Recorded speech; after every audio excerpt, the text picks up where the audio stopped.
slow with the switch over here. Coffee? Come on. Oh, I agree with you there. Okay.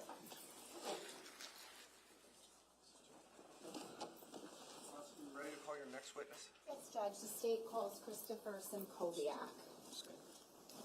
Hello,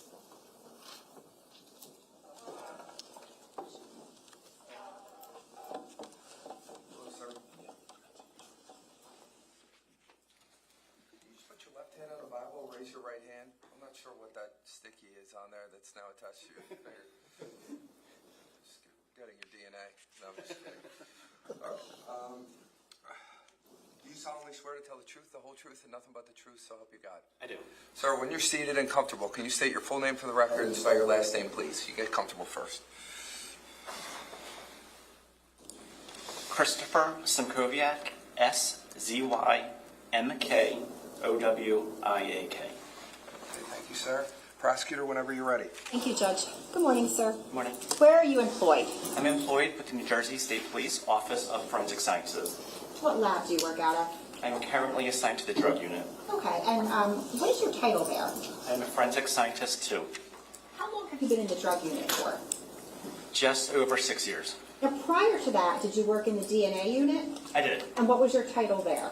I started my career at the OFS in the DNA unit as a forensic scientist 1, and I progressed to a promotion to the forensic scientist 2 level.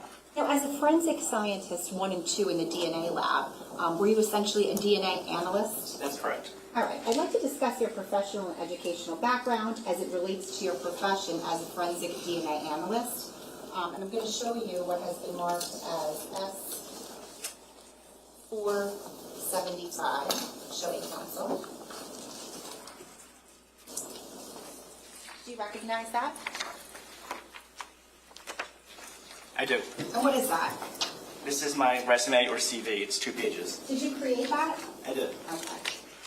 Now, can you tell the jury about your educational background? Yes. I started my education at Penn State University.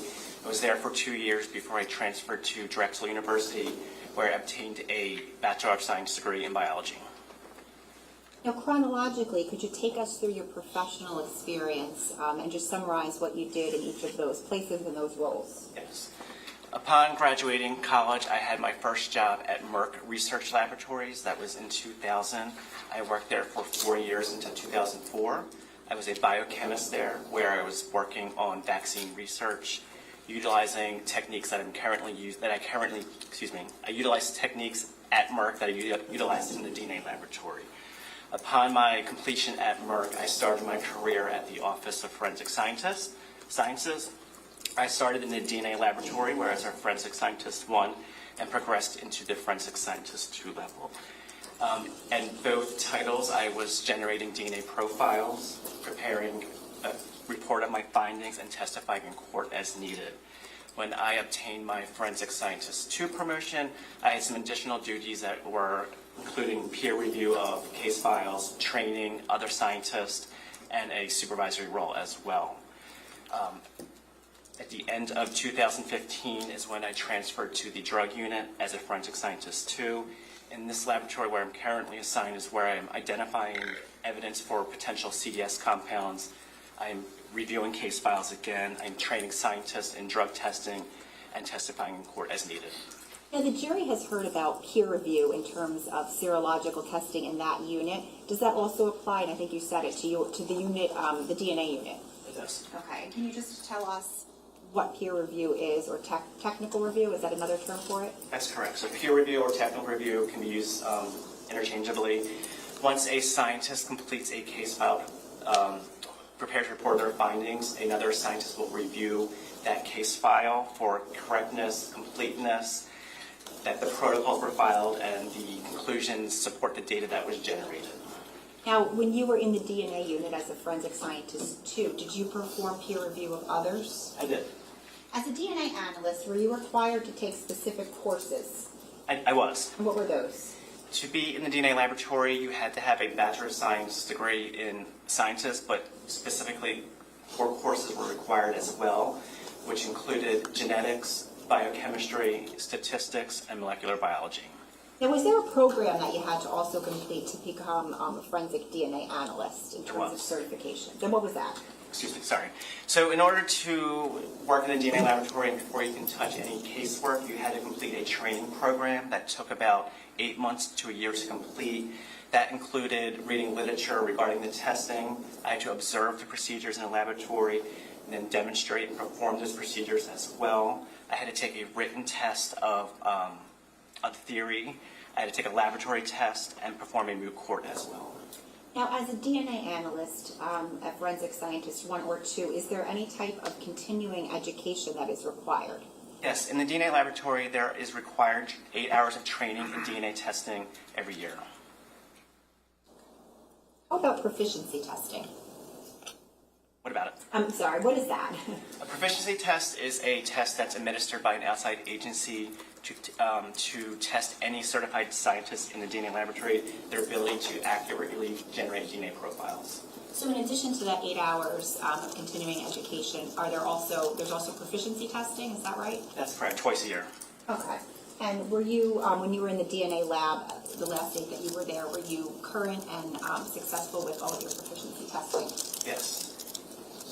In total, over the course of your career, approximately how many cases have you worked on where you have processed and analyzed DNA samples? I would say multiple thousand of cases.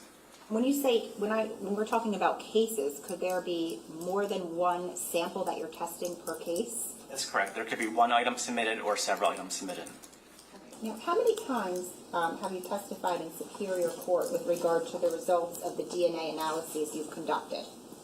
Approximately 70 times. And what jurisdictions? I testified in most of the counties throughout the state of New Jersey. Now, in those instances, how many times were you qualified by the court as an expert in the field of forensic DNA analysis? Every time. Judge, at this time, the state would seek to qualify this witness as an expert in the field of forensic DNA analysis. Anybody here? No, Judge, thank you. Okay. Ladies and gentlemen, I just read it to you this morning. Not well. Forget that. But I'm not going to read it to you again. Obviously, you know the charge as it relates to expert testimony and how you evaluate an expert's testimony here. But I will find this defendant to be an expert in the field of forensic DNA analysis. Prosecutor, go ahead. Thank you, Judge. Sir, what does the term accreditation mean with regard to a forensic lab? Accreditation is essentially an audit of the laboratory. We have an agency called ANAB that comes out and audits the laboratory, and what they essentially are doing is they are checking that we say what we do and we do what we say, so they're ensuring that we have protocols set in place, that we're following them. We have employees that meet the requirements to be employed by the state of New Jersey as a forensic scientist. They're checking casework, they're interviewing scientists. There's a whole bunch of requirements and standards they check to make sure that we're doing the correct thing. Now, is your lab accredited? It is. Okay, and what is the accrediting agency, if you recall? The accrediting agency is ANAB. How many times a year is the lab audited? We are audited once a year.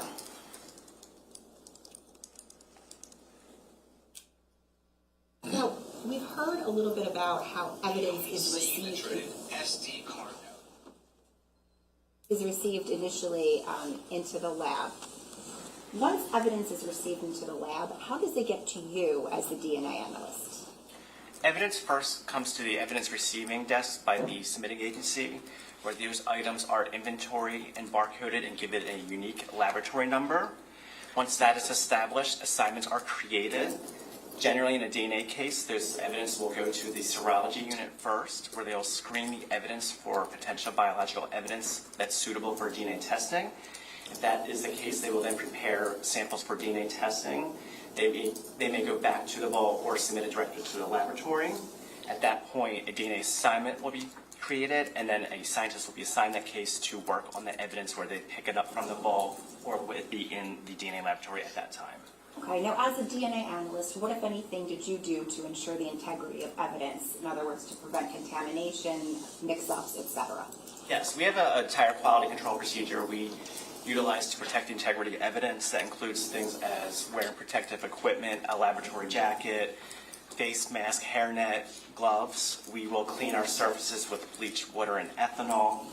We have controls during our testing, so we'll have a negative control that is just a blank sample of our reagents we use to ensure that our reagents are clean.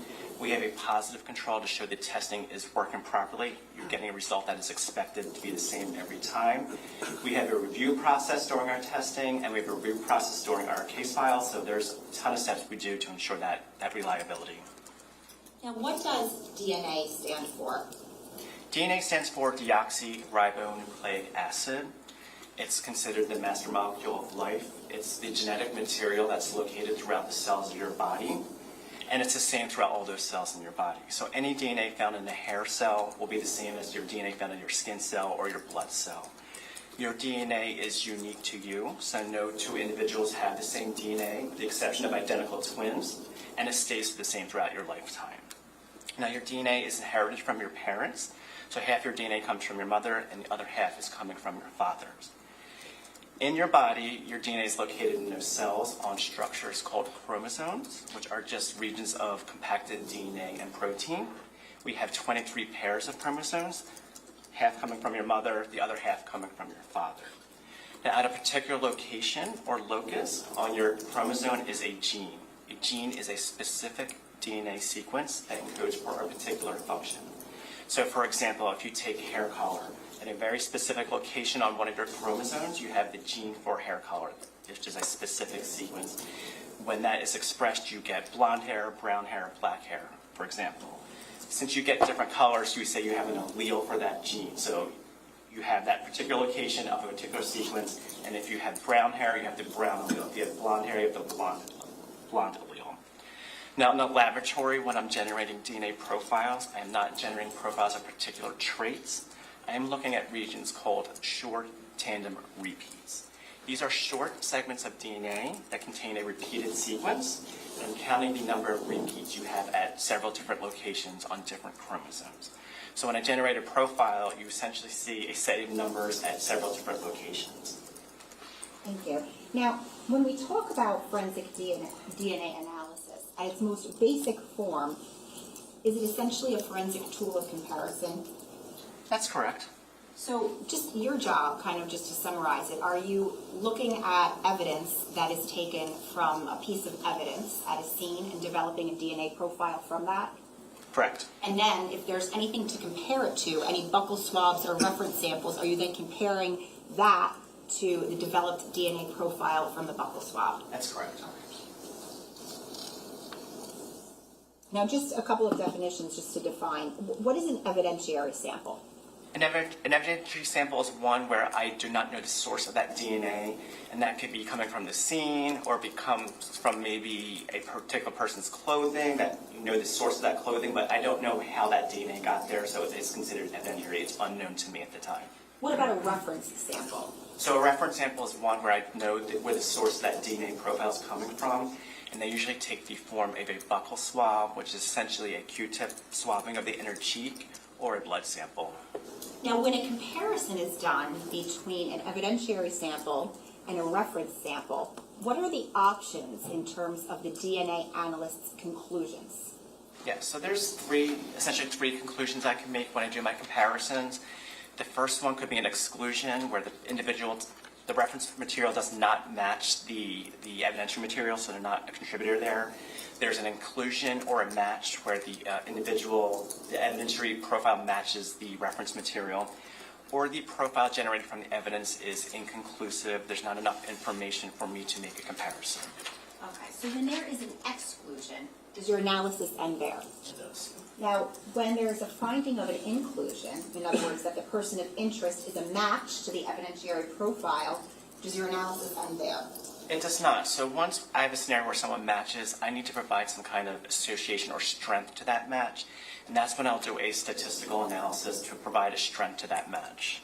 Okay, so just to be clear, you don't just say that the person is an inclusion or a match. You have to provide some sort of statistic to demonstrate the rarity of that match. Is that right? That's correct.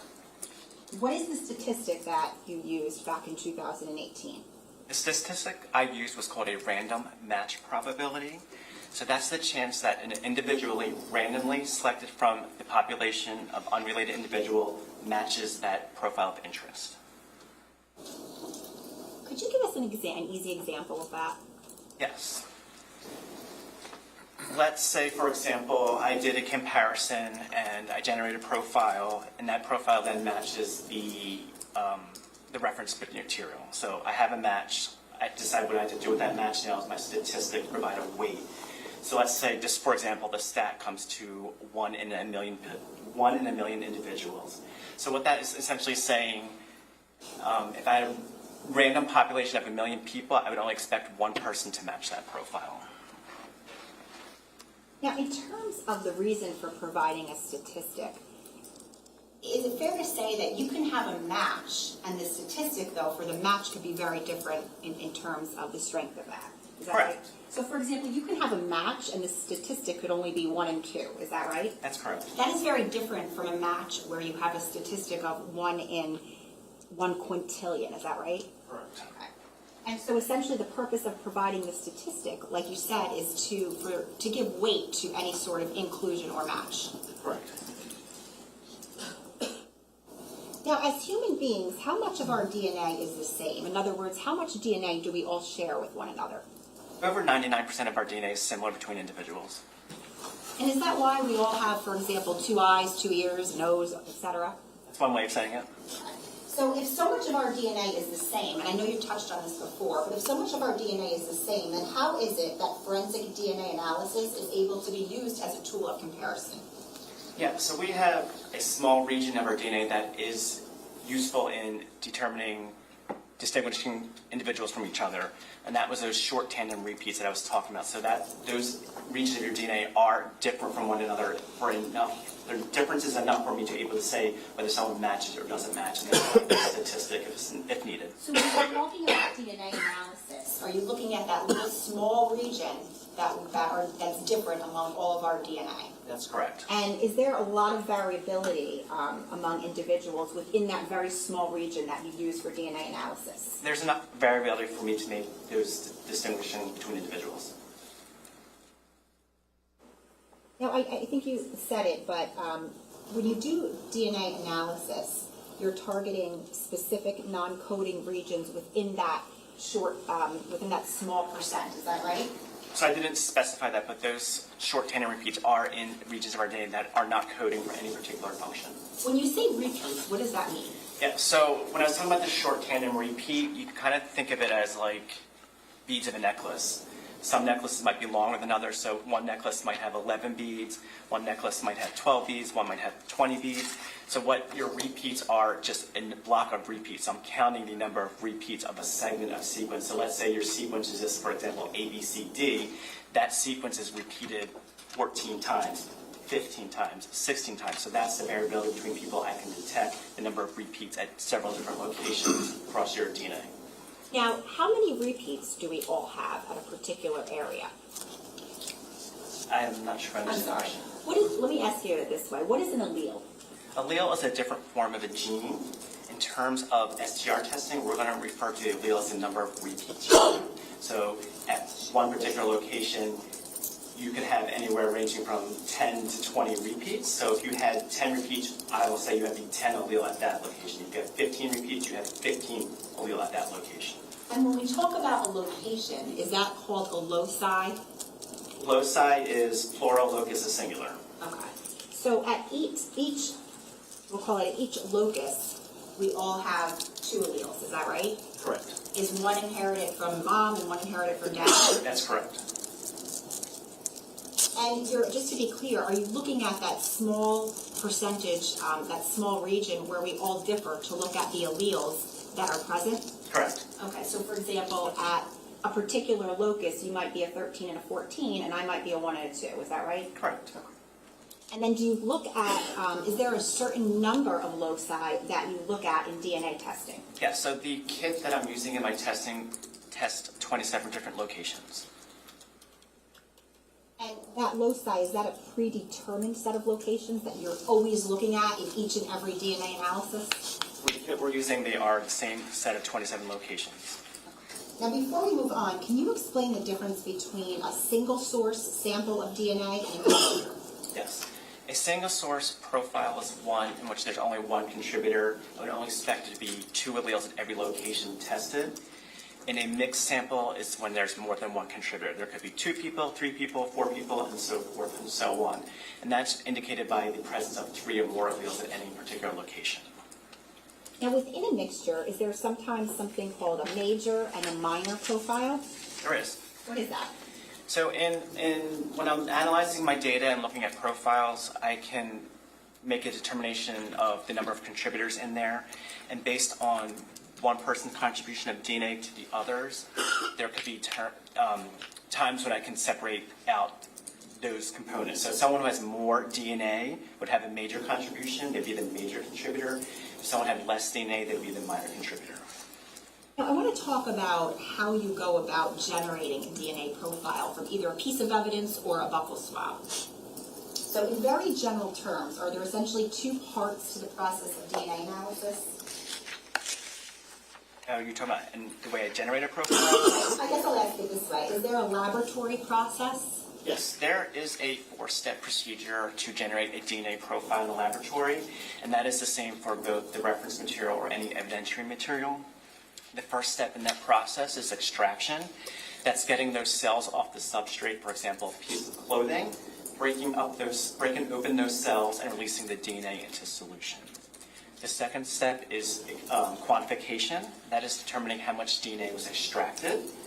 The third step is amplification. And this is a technique, in the amplification we're using a technique called PCR, or polymerase chain reaction. So what we are doing in PCR is essentially xeroxing the DNA to produce many copies so it can be detected, because in its initial stage it's undetectable. So I'm producing many copies of those targeted locations to generate a profile through this PCR reaction. So once I developed enough DNA through that amplification process, we go to the 4th and final step, which is detection. And this is where the amplified product goes into a machine called a genetic analyzer, and it separates all those different amplified locations and puts it in a readable format for me to interpret. Now, what is an electropharogram? An electropharogram is that readable output of data of a DNA profile. It contains all the essentially peaks or signals of all those locations that I tested. So is it fair to say that that 4-step laboratory process ends with the culmination of the electropharogram? Yes. Once that is done, so once you have your electropharogram, what is the next step in the process of DNA analysis once your profile is generated? Once my profile is generated, I have data, the next would be determined is, if I generated a profile, is there a profile? Can I interpret this profile? Is there a single source or mixed sample here? If I have evidentiary samples, I will do the same thing. And then if I have profiles for both evidence and reference materials, I will make comparisons to those profiles and present my findings in a report. Now, how do you as a DNA analyst look at that electropharogram and make a determination as to the number of contributors?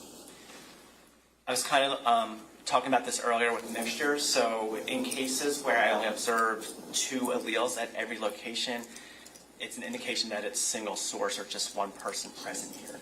When there is more than 2 alleles, it's an indication that there's a mixture of more than one individual. So when we are talking about inheriting DNA and you get half your DNA from your mother and your father, I would expect 1 allele from your mother and 1 allele from your father. So if there was only 1 person in this sample, I would expect 2 numbers at every location tested. So when there's a mixture, you have another person involved, so you could have potentially 3 or 4 in a 2-person mixture, and they just get more and more presence of alleles as the number of contributors increase. Now, earlier we were talking about the statistic and the importance of a statistic. Is there something at the New Jersey State Police Lab called source attribution? There is. What is that? So when I have a match and I do a statistic, it gives a number of a 1-in number. So if someone matches, I report out that statistic. When someone is a source, that statistic has to reach a certain threshold. At the time of this report, that statistic is 1 in 7 trillion. So whenever I have a statistic that crosses that 1 in 7 trillion threshold, I am able to say they're the source of that profile. So they still match, but it's a higher match of saying they're the source. And what that means is, it is my opinion, when someone's a source of a DNA profile, it's their profile to the exclusion of anyone else. So essentially, when you say somebody is the source, that is the strongest statement you can make as far as inclusion, is that right? Correct. Now, for each case that you get assigned to and work on, do you prepare a report? I do. What does that report include? That report includes several things. There's a header on the report that contains information as the case number, the agency case number, the submitting agency name and address, the laboratory address, the date of the report, the evidence received, and then any conclusions that I make about it as well. And in this particular case, were all of your reports peer-reviewed? They were. Now, before we move on to the work that you performed in this case, could you explain some of the limitations to DNA analysis that were present back in 2018 at the time you worked on this case? Yeah, so some of the limitations are largely due to the quality and quantity of the DNA sample. So the tools I had at my time were affected if there was poor quality or very low level DNAs. It also was affected by the number of contributors, the statistics I could do, or interpretations or deconvolution of mixtures weren't possible once I got about 3 contributors. The field has moved into technology that can account for those limitations now.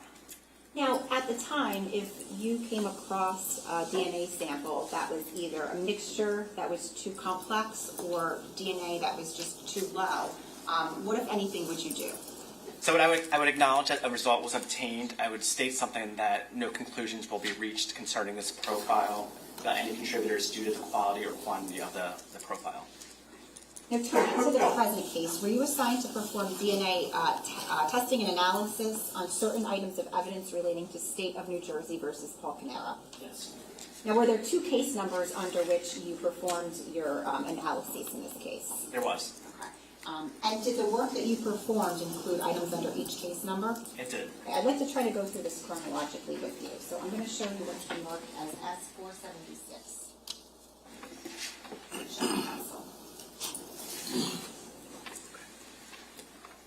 All right, do you recognize S476? I do. And what is that? S476 is a copy of a report. It's a 1-page report for laboratory case number C18-10138, and the report is dated 11/27/2018. The items on the report, are they listed as items 1 through 5? It's 1 through 4, then 5-1. Sorry. Okay. And then what are the other items listed? 7-1, 9-1-1, 9-2-1, 9-3-1, and 9-4-1. Now, items 1 through 4, what are those? Items 1 through 4 were reference materials. Item 1 was a reference material for Jennifer Caneiro. Item 2 was a reference material for Jesse Caneiro. Item 3 was a reference material for Sophia Caneiro.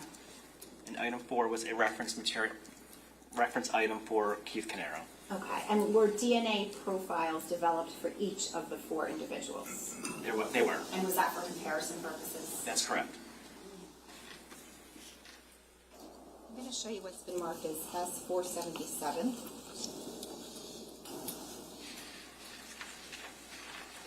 Do you recognize that? I do. And what is that? S477 is what is called a DNA worksheet for laboratory case number C18-10138. Okay, and then does it list each individual on there as number 1, 2, 3, and 4? Correct. It contains items 1 through 4, which were those reference materials I just described. So Jennifer is what number? Jennifer's number 1. Is 2. Jesse Caneiro. 3. Keith Caneiro. Sophia Caneiro. And 4. Keith Caneiro. So when you developed the profiles for each of the 4 victims, did you essentially have to develop electropharograms? That's correct. For each of them? I'd like to use this just as an example. I'm not going to do this for each item, but I'm going to show you what's been marked as S478. Do you recognize that?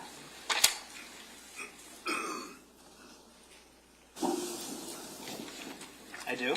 And what is that? S478 is 2 pages. It is an electropharogram for item number 3 from case number C18-10138. So is that Sophia Caneiro's electropharogram? That's correct. So essentially that is her DNA profile. Correct.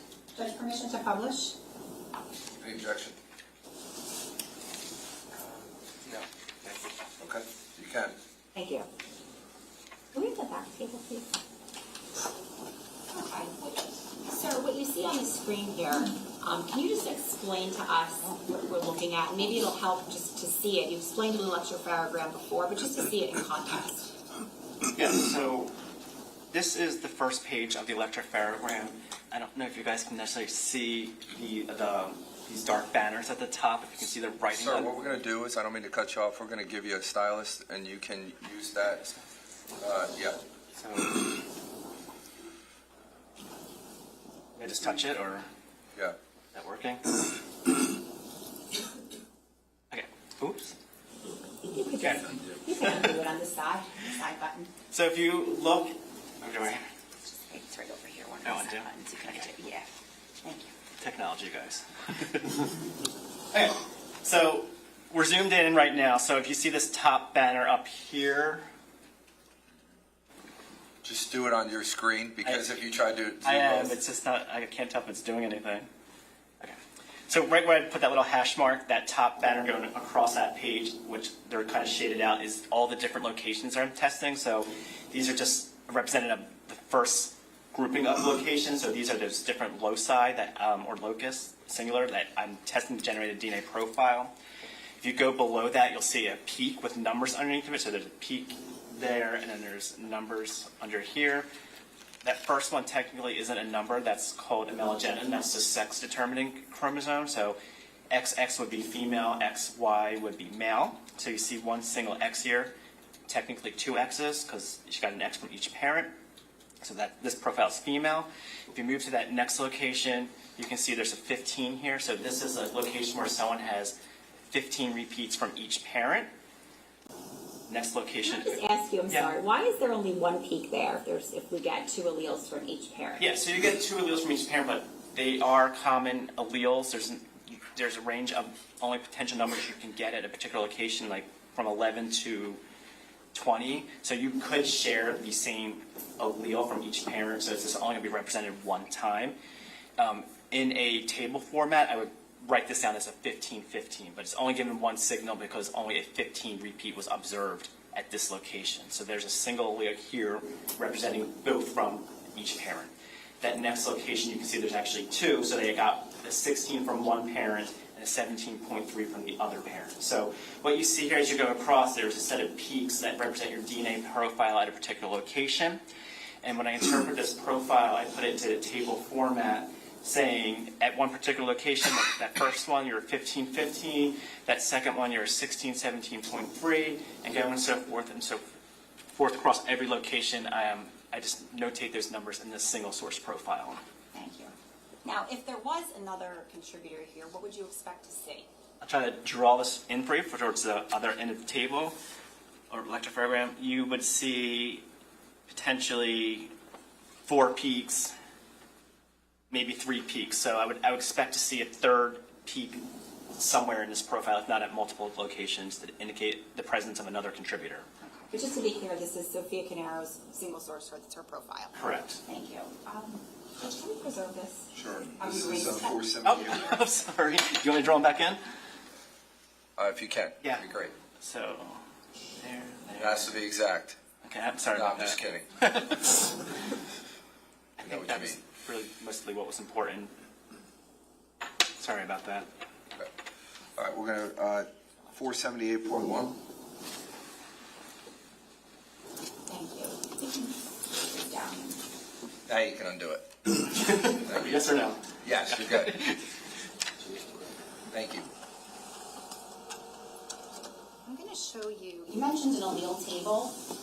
Yes. So that electropharogram, the DNA profile on there, does that get converted over into an allele table? That's correct. Does that just make it easier to look at, essentially? Yes, it makes it easier to look at and then to compare profiles from evidentiary to reference materials. I'm showing council S479.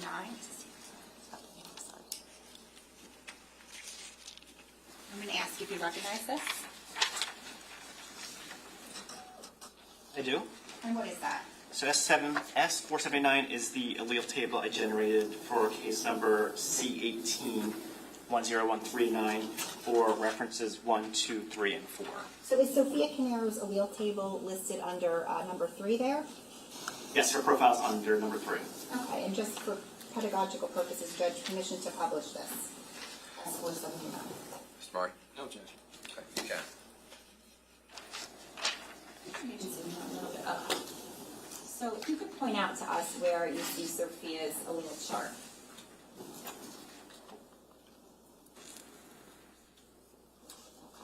Now, do you see where it says on the side there's like a row under specimen numbers?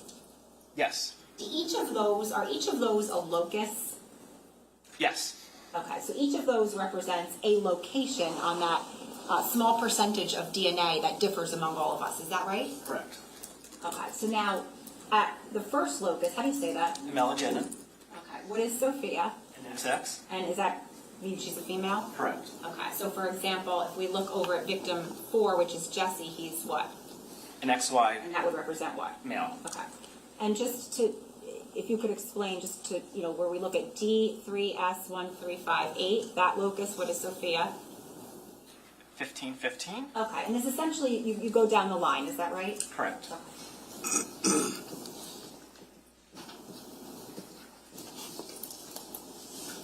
Now, I want to keep this up, but if we could go back to your report. Can you please go through, we went through numbers 1 through 4. What are the rest of the items on there? I'm going to refer to my report. That's You fine. can. Just the one like. Item 5-1 was a portion of a swab of a handle from a knife.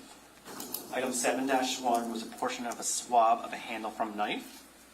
Item 9-1-1 was a portion of a sample from the blade of a knife.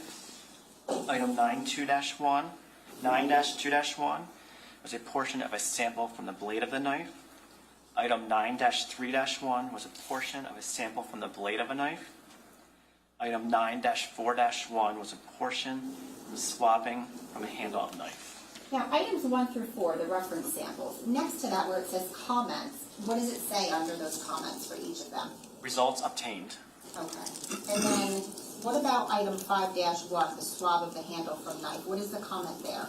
Results obtained. Okay. What does that mean, results obtained? That means I got some kind of data, some kind of profile for that item. Okay. Now, when you have results obtained, it doesn't necessarily mean you're able to make any comparisons, right? Correct. But you've got some DNA from it? Correct. Now, items 7-1 through all of the 9s, what does it say under comments? No results. Okay, what does that mean? That means I generated no DNA profile for these items. Okay, so aside from the 4 victims' buccal swab or FTA cards, the only results you got were from item 5-1, the portion of the handle from the knife. Is that right? Correct.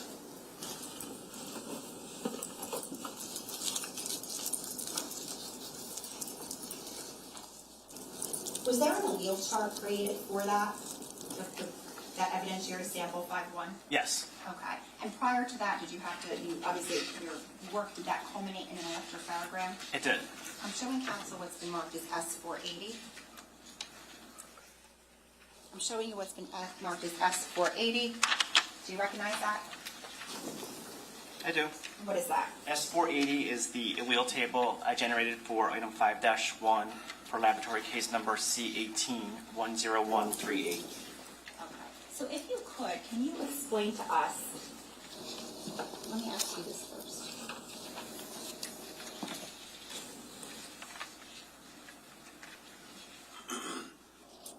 When you generated your profile or the profile on 5-1, what did you do with it after that profile was generated? So in other words, after you had your electrophonogram.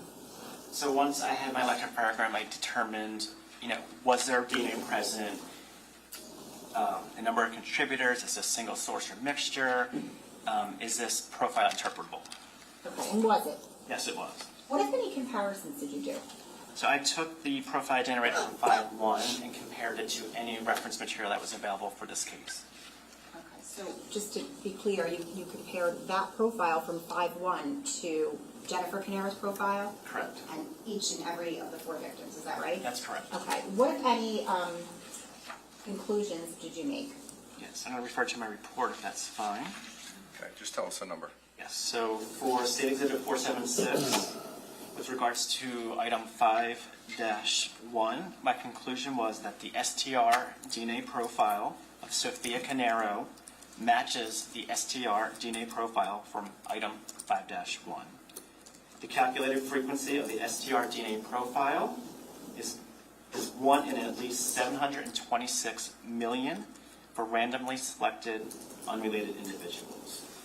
I also concluded that Jennifer Caneiro, Jesse Caneiro, and Keith Caneiro are excluded as possible contributors to the DNA as possible contributors to the STR DNA profile obtained from item 5-1. Can you, by using this allele table, can you explain how you would exclude somebody from the profile on the evidentiary sample? Yes. So what I do is I will look at the evidence profile, which you can see that's displayed up here. So for example, if you look at this second location, that is D3S135E, item 1 was a 1517, and the reported profile for item 5-1 was a 1515. In a single source sample, I only need one of these numbers to differ to exclude. So in the case of the evidence at the 1515, that reference has that 17, so it's not consistent with that individual location. And I do that at every location that I generated a profile to see how they match or don't match to determine if they include or exclude. Now, on the other side of that, if someone matches, you can see that in reference number 3, I have a 1515 for that type, and my evidentiary sample is a 1515. So at this location, they're matching. And then I would go down to the rest of the developed profile to see how they match or do not match.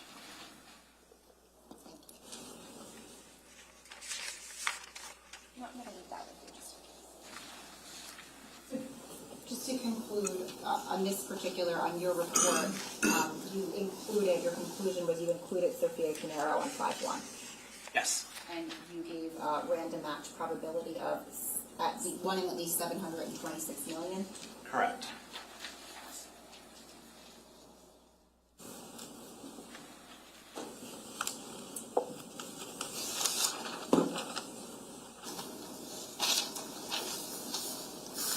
I'm going to take that back just to keep everything together. Awesome. Yes. Thank you. We're going to print what's on the screen, which is S480.1.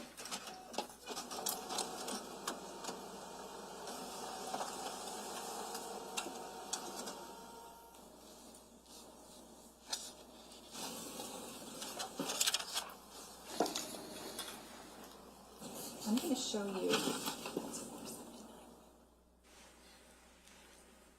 479. 479. Sorry about that. 479.1. I'm going to show you what has been marked as S411 and S481. Starting with S481, do you recognize that? I do. And what is that? 481 is a 2-page copy of the report I generated for laboratory case number C18-10139.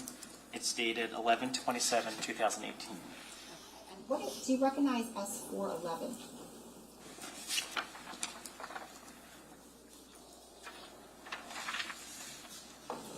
I do. And what is that?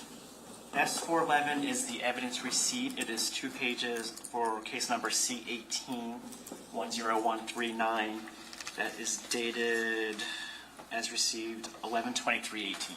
We can take this off the screen. Thank you. All right, so I'm going to ask if you can look at your report, item 1-1-1. Do you see that? I do. What is that? It's a portion of a swabbing of a glove. And what does that correspond to on the evidence receipt? Item number 1.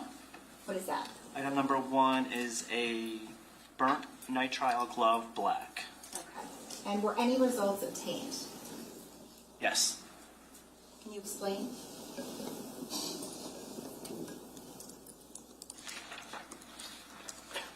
With regards to item 1-1-1, the STR DNA profile was not of sufficient quantity or quality for comparison purposes. What does that mean? So the data the profile generated didn't meet the laboratory's procedures, protocols to do a comparison, so I was not able to make any conclusions to anyone's contribution to that profile. Okay, if we could go to item 2-1. What is that? That is a portion of a swab from the left side of front door frame. What does that correspond to on the evidence receipt? Item number 2. And is that essentially the same description? Yes, it is. Okay, were results obtained? Yes, they were. And what were those? With regards to 2-1, Jennifer Caneiro, Jesse Caneiro, Sophia Caneiro, and Keith Caneiro are excluded as a possible contributor to the DNA profile obtained. Now, does this end up coming back to firefighter Sean Etzen later in another report?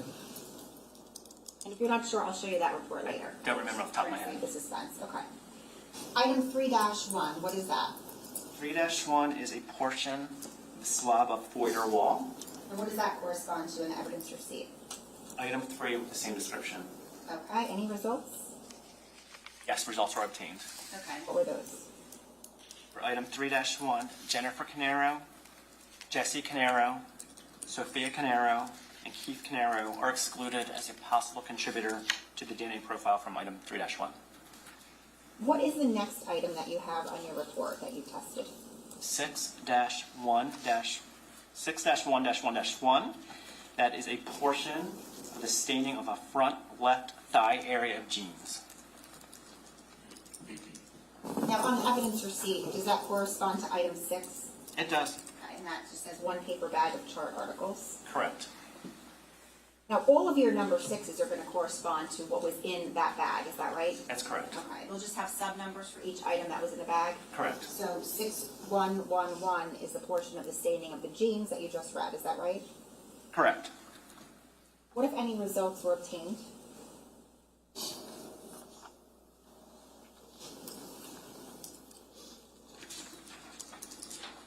With regards to 6-1-1-1, the STR DNA profile obtained is not of sufficient quantity or quality for comparison purposes. The next item is what? 6-1-2-1. And what is that? That's a portion staining of front left shin area of jeans. Were results obtained? They were. And what were those results? With regards to 6-1-2-1, Sophia Caneiro is identified as the source of the STR DNA profile obtained. Okay, now I see that there's no statistic there, is that correct? There's no statistic directly under this conclusion statement. It is covered by a footer at the end of the report. And again, why is that? So with regards to source attribution, I have to cross the statistic of 1 in 7 trillion, and that's always going to be the same number. So we just have that listed as a footer at the bottom of the report. Whenever source is mentioned, it's referenced at the bottom of that report. And here, are you identifying Sophia Caneiro as the source? That's correct. What is the next item? 6-1-3-1, that was a portion staining of front right thigh area of jeans. The results obtained. They were. And what were they? With regards to 6-1-3-1, Sophia Caneiro is identified as the source of the STR profile obtained. How about 6-1-4-1? That is a staining of the front right shin area of jeans. Were results obtained? They were. And what was the conclusion of that? The STR profile obtained from 6-1-4-1 was not of sufficient quality or quantity for comparison purposes. What is the next item listed? 6-1-5-1, that was a portion of staining of rear left calf area of jeans. Were results obtained? They were. And what was the conclusion? Sophia Caneiro is identified as the source of this STR DNA profile obtained from 6-1-5-1 6-1-5-1. And again, just to be clear, no statistic is given because these have actually reached source attribution, is that right? Statistic is given, but it's in the footer of that report. How about the next item, what is that? 6-1-6-1, that was a portion swapping of inside waistband of jeans. Any results? No results were obtained. Now, what is the next item? 6-2-1-1, that's a portion staining of front right shoulder area of t-shirt. Okay, any results? Yes. And what was that?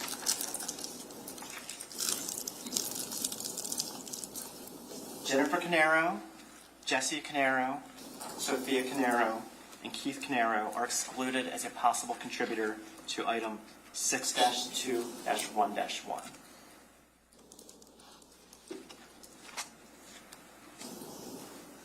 Did your report mention anything about any further comparisons? Or anything being needed for further comparison? Yes. What is that? So on page 2, I stated that no conclusions can be reached concerning another possible contributor to the STR DNA profiles obtained from the items examined without submission of a buccal swab reference. I'm sure my counsel has been marked as S482 and S483. I'm going to show you the same. If we could start with S482, what is that, if you recognize it? I do. S482 is the DNA worksheet I generated for laboratory case number C18-10139. It is item 20, and it's a reference sample from Paul Caneiro. From Paul Caneiro? Correct. And what is the date on there? Or is there a date? The date on my worksheet is 11/27/18. Okay. S481, do you have that in front of you?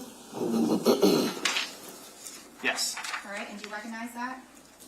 S481 is the report I was just talking about for C18-10139 that was dated 11/27/2018. Actually, I should ask you, what is item 20? What is that listed as? So, item 20 was from State Exhibit 483, which was a report I generated for C18-10139. That report date is 11/29/2018, and that is for item 20, the DNA reference from Paul Caneiro. Okay, are there any conclusions on that report made by you? There are. What is that? Paul Caneiro is identified as the source of the STR DNA profile obtained from items 6-2-1-1 and 7-1-1. I also concluded that Paul Caneiro is excluded as a possible contributor to the STR DNA profile obtained from item 2-1 and 3-1. Okay, now you indicated that Paul Caneiro was identified as the source of the STR DNA profile obtained from 6-2-1-1. Can you just remind us, what is that? So that is a match or a conclusion, and the statistic for that source attribution is when it reaches that threshold of 1 in 7 trillion. But I mean, what item is that? Oh, Just to remind us, we've been going through a lot. That's okay. The item 6-2-1? Yes. That is the swab, the portion staining of front right shoulder area of the t-shirt. Okay, thank you.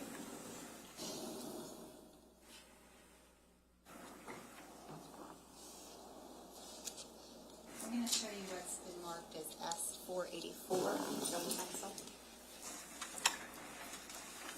Do you recognize this? I do. What is that? S484 is a copy of a report I generated for C18-10138. It's dated 11/29/2018. Okay. What, if any, conclusions do you make in that report? I concluded that Paul Caneiro is excluded as a possible contributor to the STR DNA profile obtained from item 5-1. Now, 5-1 was what you previously concluded, or made conclusions as to, is that correct? That's correct. And that was specifically the handle of the knife, is that right? Correct.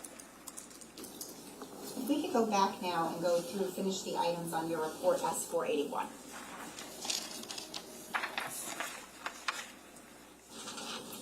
We finished off, or we left off with item 6-2-1-1, which was the front right shoulder of the t-shirt, which you already told us about. Can we take a look at the next item underneath that? Yes. And what is that labeled as? 6-2-2-1, that is a portion swabbing of inside collar of t-shirt. Any results obtained? Yes. And what was that?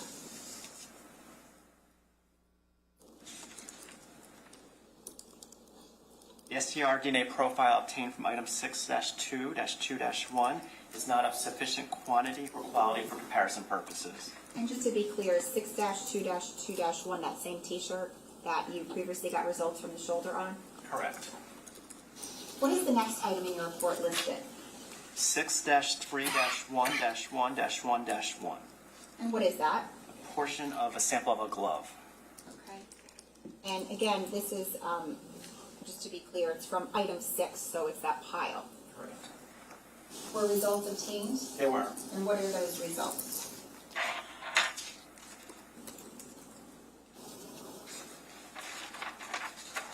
A mixed STR DNA profile consistent with at least 2 contributors was obtained from item 6-3-1-1-1-1. Assuming 2 contributors, Sophia Caneiro is identified as a source of the interpreted major STR DNA profile. The minor STR DNA profile is not of sufficient quantity or quality for comparison purposes. Okay. What is the next item listed?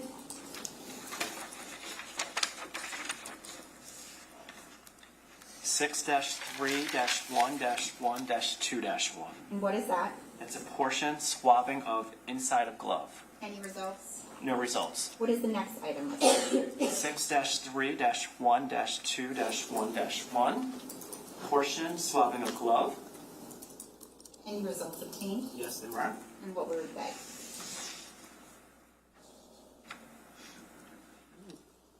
The STR DNA profile obtained from item 6-3-1-2-1-1 is not of sufficient quantity or quality for comparison purposes. What is the next item listed on your report?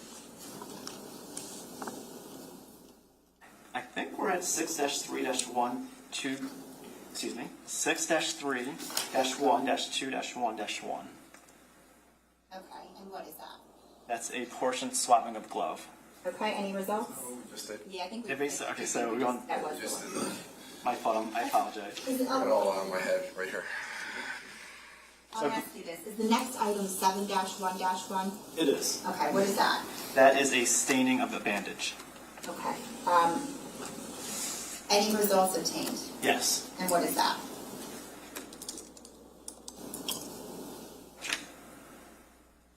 Jennifer Caneiro, Jesse Caneiro, Sophia Caneiro, and Keith Caneiro are excluded as a possible contributor to the STR profile obtained from 7-1-1. Now, just in looking at the corresponding evidence receipt, just to be clear, is this a bandage that was obtained from the center console cup holder of a car?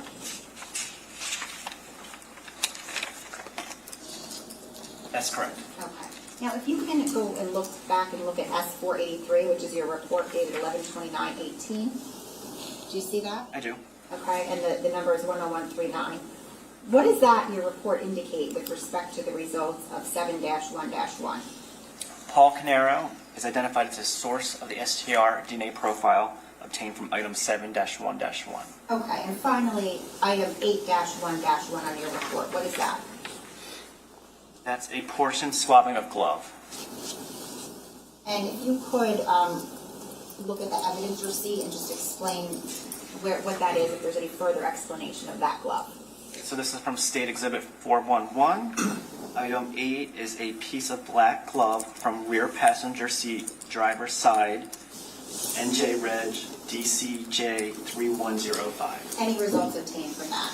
No results were obtained. So just to recap from this particular report, you had Sophia Caneiro as the source of the DNA on the front left shin of the jeans, the Correct. front right thigh of the jeans, Correct. the rear left calf of the jeans, Correct. and on one of the black nitro gloves. Is that right?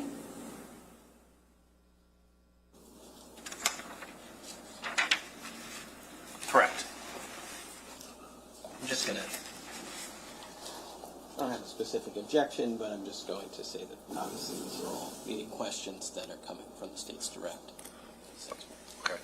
I agree that they are leading. However, I'm going to allow it based on the fact that just trying to get through these numbers sequentially and making sure that the jurors can understand it, I'm going to allow the leading form of these questions for now. Obviously, when we get beyond this, Mr. Murray, if you want to stand up again and object, I'll make sure that I listen carefully on that. Okay? Thank you. All right. Thank you, sir. I'm going to show you. Hold on, I'm going to take this back from you. Sir, can you just hit the undo on there, if you don't mind? We just have a random circle. Thank you.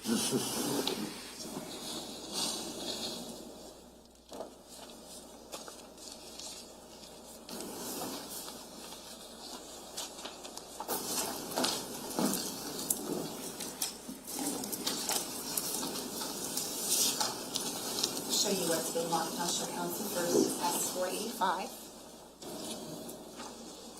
Do you recognize this?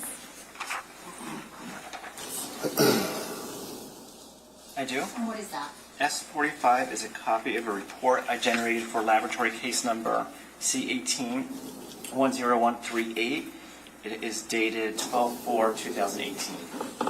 And what in particular is that? This is a report for item 13-1-1, which was a portion of a swab.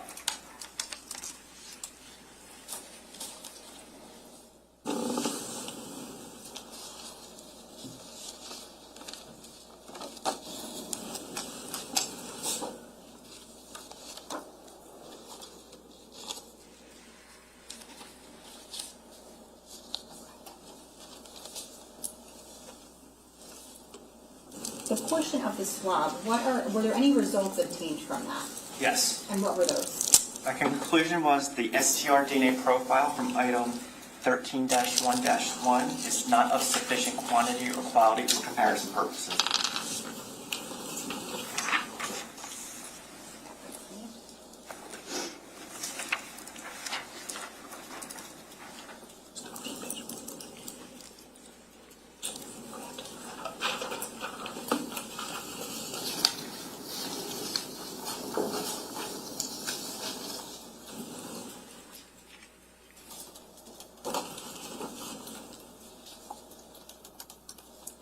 I'm going to show you what's been marked as S486.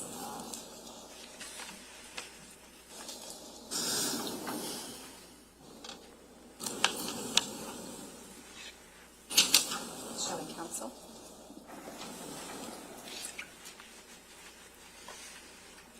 Do you recognize that?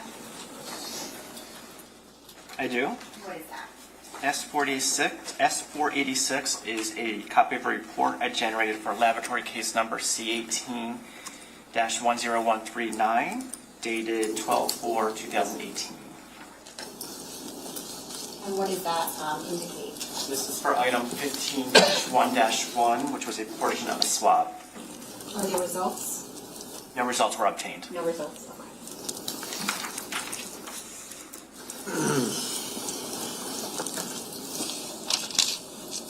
I'm going to show you what has been marked as S487, showing counsel.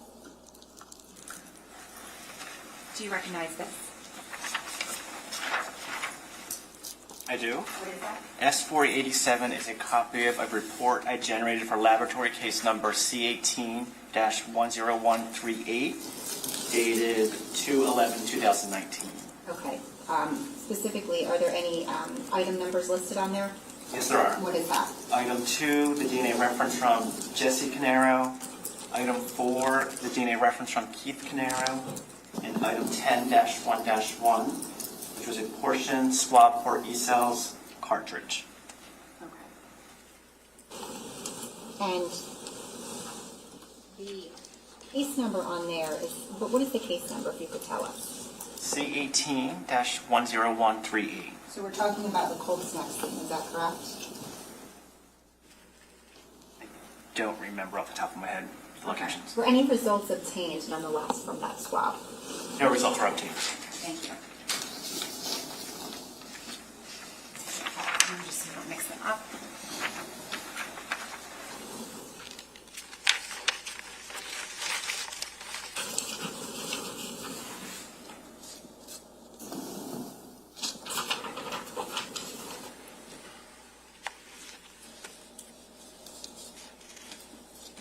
Finally, I'm going to show you what has been marked as S488. I'm showing council first.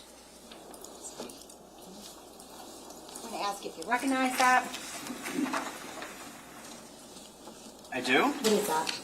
S488 is a copy of a report I generated for laboratory case number C18-10139, dated 2/11/2019.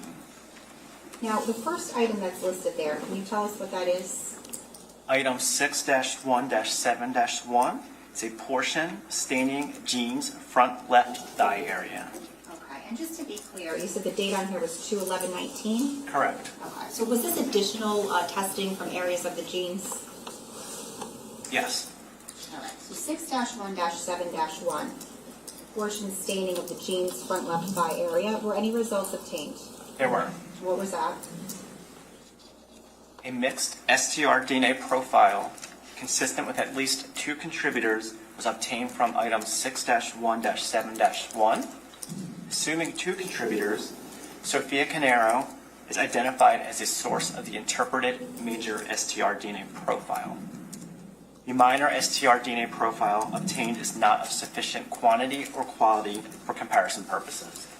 What is the next item listed? 6-1-8-1, that was a portion staining jeans front right shin area. Were results obtained? Yes. And what were those results? Sophia Caneiro is identified as a source of the STR DNA profile obtained from item 6-1-8-1. What is the next item listed? 6-1-9-1, this was a portion staining jeans inside pockets and the knee areas. Were any results obtained? No results were obtained. And what is the last item on there? 6-4-1-1, portion swab of live round. Okay, any results obtained? No results were obtained. Judge, I have nothing further. Okay, Cross.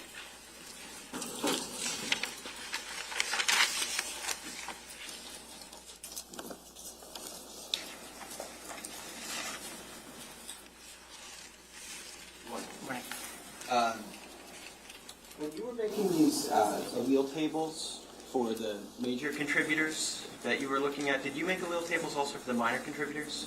I don't believe I did so. I'd have to look at my actual data to see if I did or didn't. Yeah, okay, because I'm looking at 6-1-7-1. I see a major, but I don't see a minor. Yeah, so generally, we didn't always report in the allele table the minor alleles that was deemed not useful for comparison purposes, so we didn't list it in the table. Okay, so places where we've heard you testify, I think it was in 6-3, 6-1-7, where there was not enough information at the time, at least, to engage in further testing. We wouldn't expect to see an allele table for a minor contributor. That sounds correct. Okay, got it. And obviously, if we don't know anything about the genetic profile of the minor contributor, we can't make any statements about who is or isn't a potential contributor. Yeah, based on our protocols, the quality of that profile was not suitable for any comparison, so I'm not saying anyone matches or doesn't match included or excluded. It's just inconclusive. Right. It could be anybody. Possibly. Okay. So let's just go back here.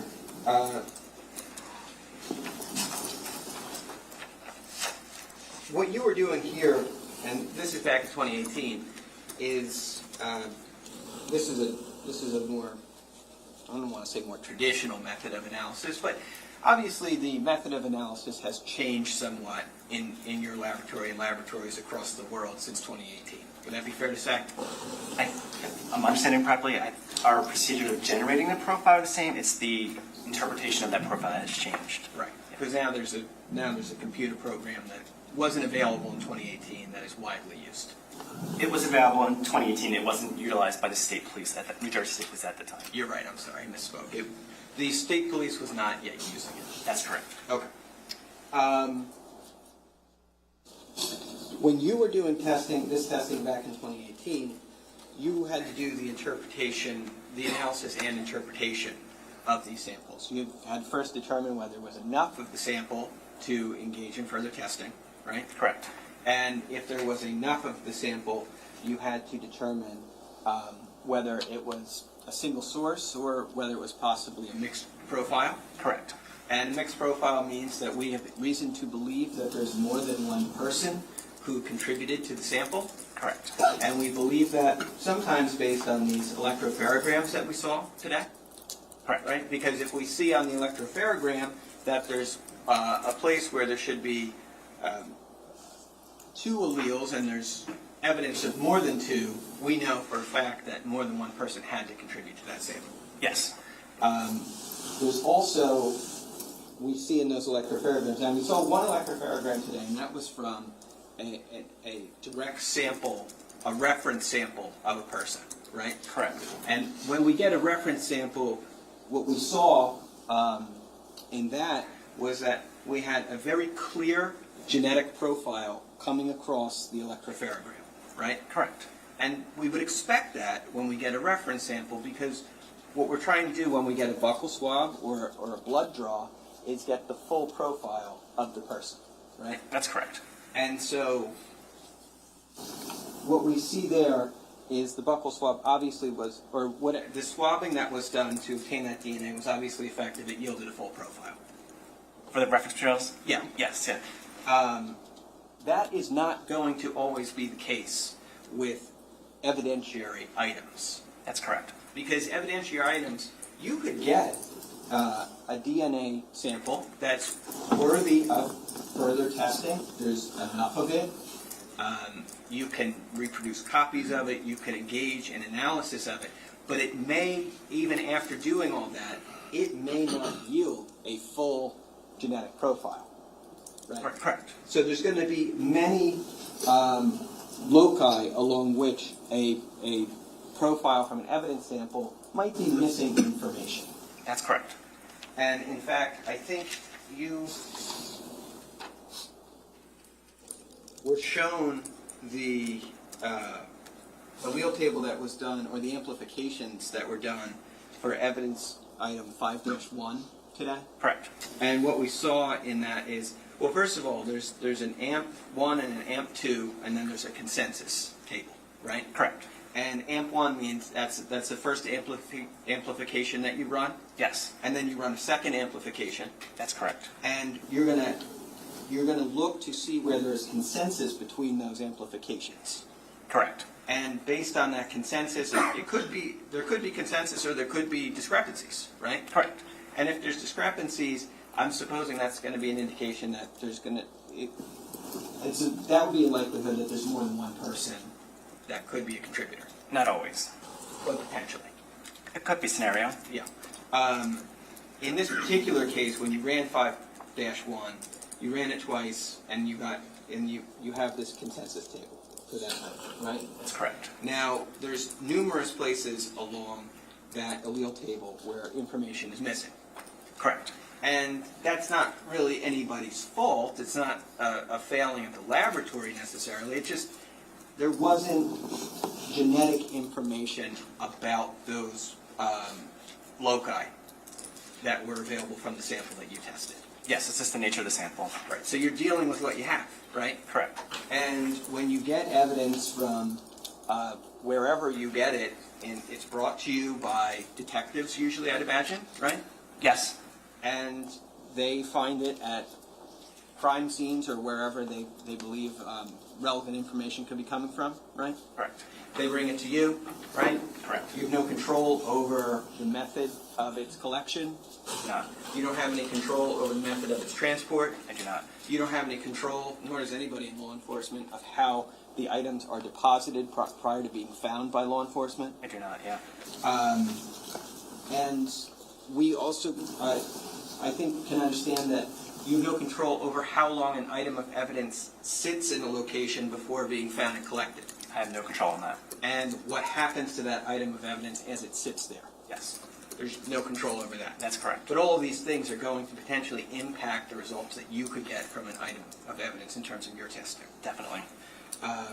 And, you know, obviously DNA degrades over time, right? That's correct. We also know that DNA can accumulate on items that sit in a particular location for a period of time? It's a possibility. I mean, one of the things that happens with our bodies is that we grow new skin, right?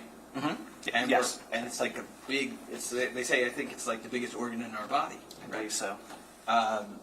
And what it's doing is it's constantly regenerating itself. Right? Correct. And that means we have to constantly be growing new skin cells to regenerate this skin that we carry on the external part of our body, right? Correct. But the old ones, the old skin cells, are also constantly falling off of us. It happens. We don't really know how often it happens, right? I'm not aware of that. But we can surmise that it is fairly constantly happening. I'm not familiar with the rate of shedding and how it differs between people, so that's outside my area of expertise. Okay. Okay. But you would agree that it's a pretty, for all people with skin, right? Skin shedding is a phenomenon. Correct. And when we shed skin, we wouldn't necessarily be aware it's even happening, right? Correct. I mean, we're talking about very small amounts of our body, of our genetic material potentially, flaking off and going wherever they land, right? Possibly.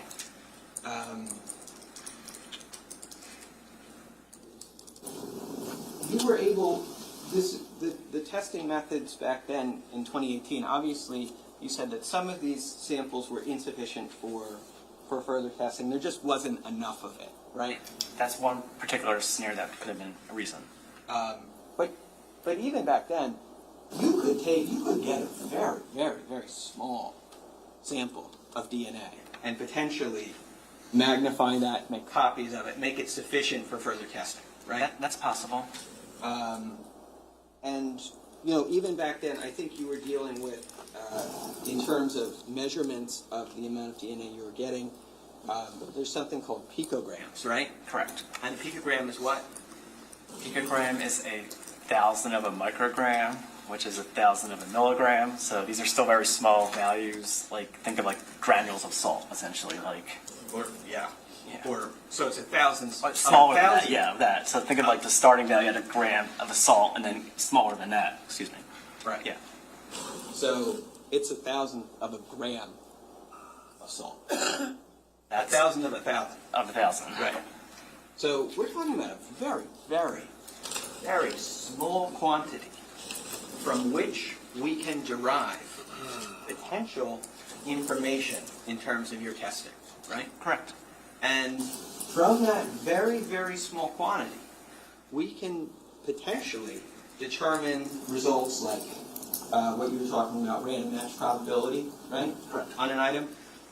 Source attribution. Yes. So when we say that, or when you say today that, you know, some items weren't sufficient for further testing because possibly in some scenarios there just wasn't enough of it, I think you would agree with me that as a starting proposition, you can potentially take a very, very small sample of DNA and find that that is sufficient for further testing, right? Correct.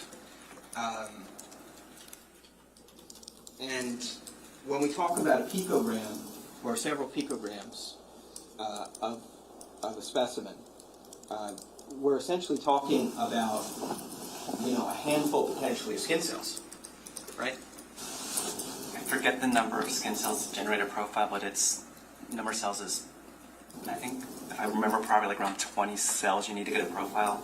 Okay. I believe it's around that number. 20 cells. And 20 cells, obviously we can't even, we can't see a skin cell. Not the naked eye. We would need, obviously, magnification to even look at something like that. Correct. If we deposited skin cells, 20 skin cells, on an item that we touched, we would never even know that we did that. Right? We wouldn't be able to see it. Yes.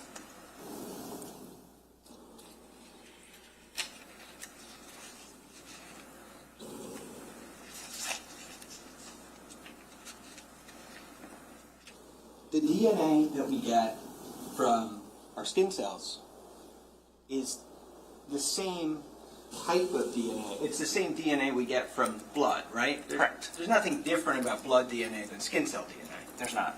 And you could get a full profile from skin cell DNA, potentially, right? Potentially.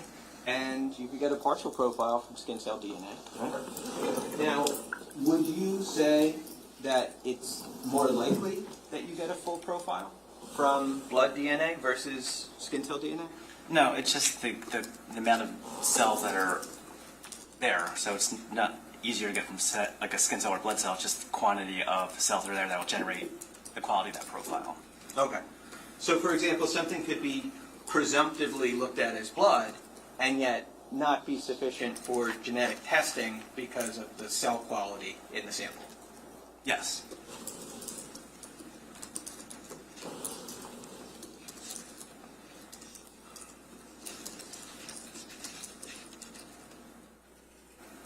Now, because we know that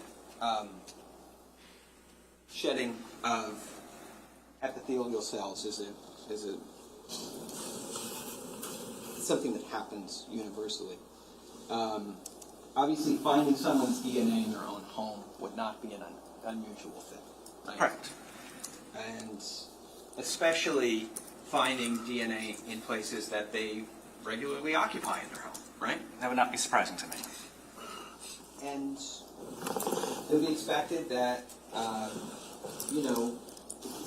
if we conducted an investigation, let's say, of my house and we swabbed things, and we swabbed, the kitchen counter, it wouldn't be surprising if my DNA was found there, right? It would not be surprising. It would be more surprising if your DNA was found there, Yes. because you've never been there. Exactly.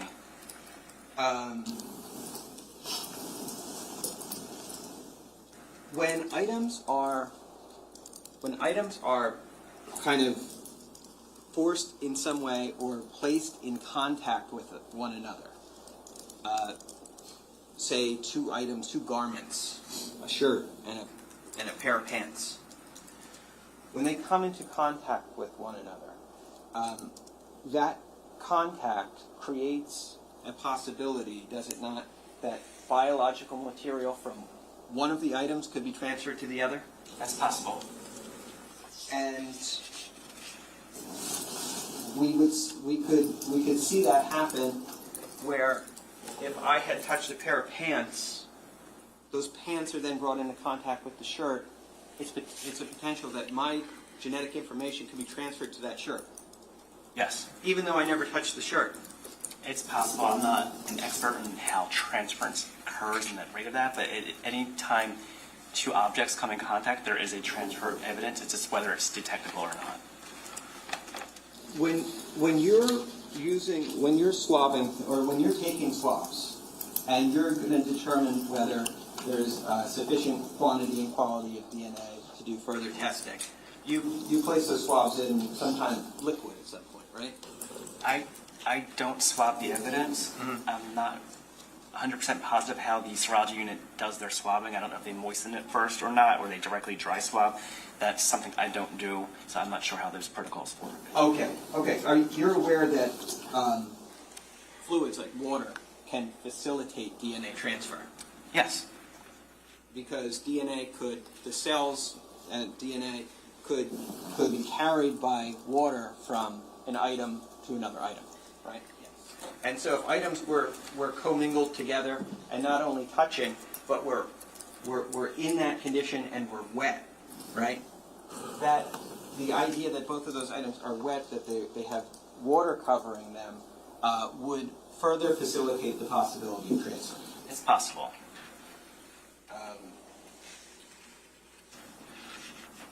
Now, the length of time that, obviously, we wouldn't know, based on your testing, how long the genetic information or the DNA that you obtained from these samples, we wouldn't have any idea of knowing how long they had been on those items. Yeah, I have no idea how long anything was on there, how it got there. I have no knowledge of how DNA got on an item, or how, when, or how long it's been there. So that's outside my knowledge.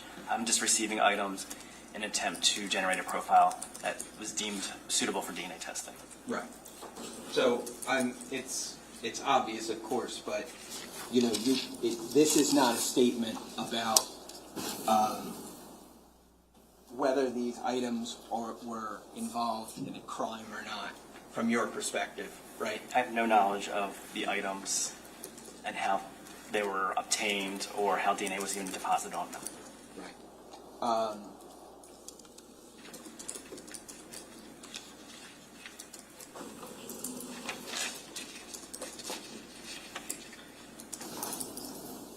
I think you also talked a little bit and touched on your laboratory protocols today.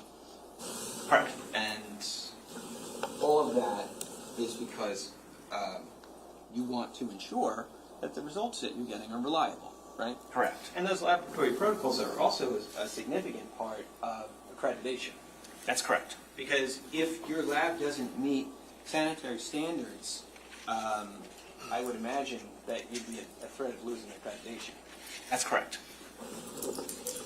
When we're talking about items like DNA that can, in such small quantities, can impact the results of your analysis, you want to be very careful that you're being very thorough in your cleaning of the lab, right? Correct. Because, like you're saying, even 20 skin cells were allowed to remain on a laboratory surface. Those could become commingled with an item of evidence that they had nothing to do with, right? Correct. And that could potentially bias your results completely, right? It could change my results and my interpretation. I'm there to develop a profile and interpret it, so. Right.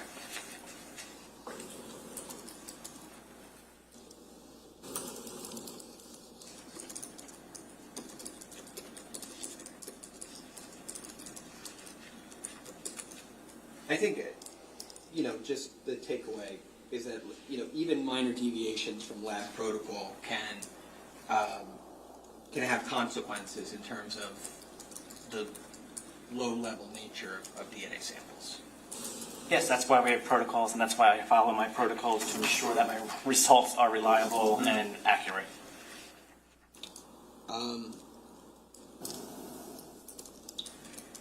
Now, you talked about some statistical calculations, and the threshold I think that you had in these reports was 7 trillion. 1 in 7 trillion. And that this back then you were doing something called random match probability, Correct. and that's not really the thing anymore, right?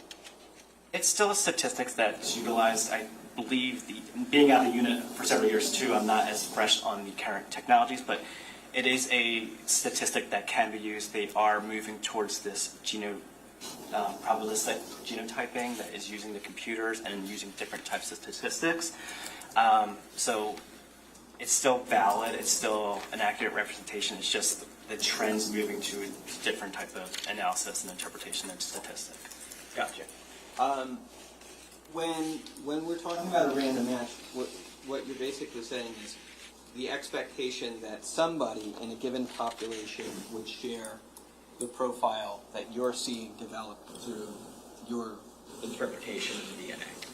Not exactly worded properly. It's the chance that a randomly person chosen from the population matches that profile. Right. And a random person obviously would the assumption there is that we're dealing with unrelated individuals, right? Unrelated and randomly selected from the population of even all completely randomly selected. So the random selection is an important part, Right. as opposed to someone that's not randomly selected, because that will alter the type of statistic you can do. Because family members obviously share a high degree of DNA between one another. They share their DNA. There's shared DNA. And obviously it's not random in that sense. It's inherited from parents, Correct. and that's why siblings share DNA, right? Correct. And so they're not really, in terms of analyzing of siblings one versus the other, they're not really a random segment of the population. Their DNA is going to be much more closely aligned because they're related to one another. Correct.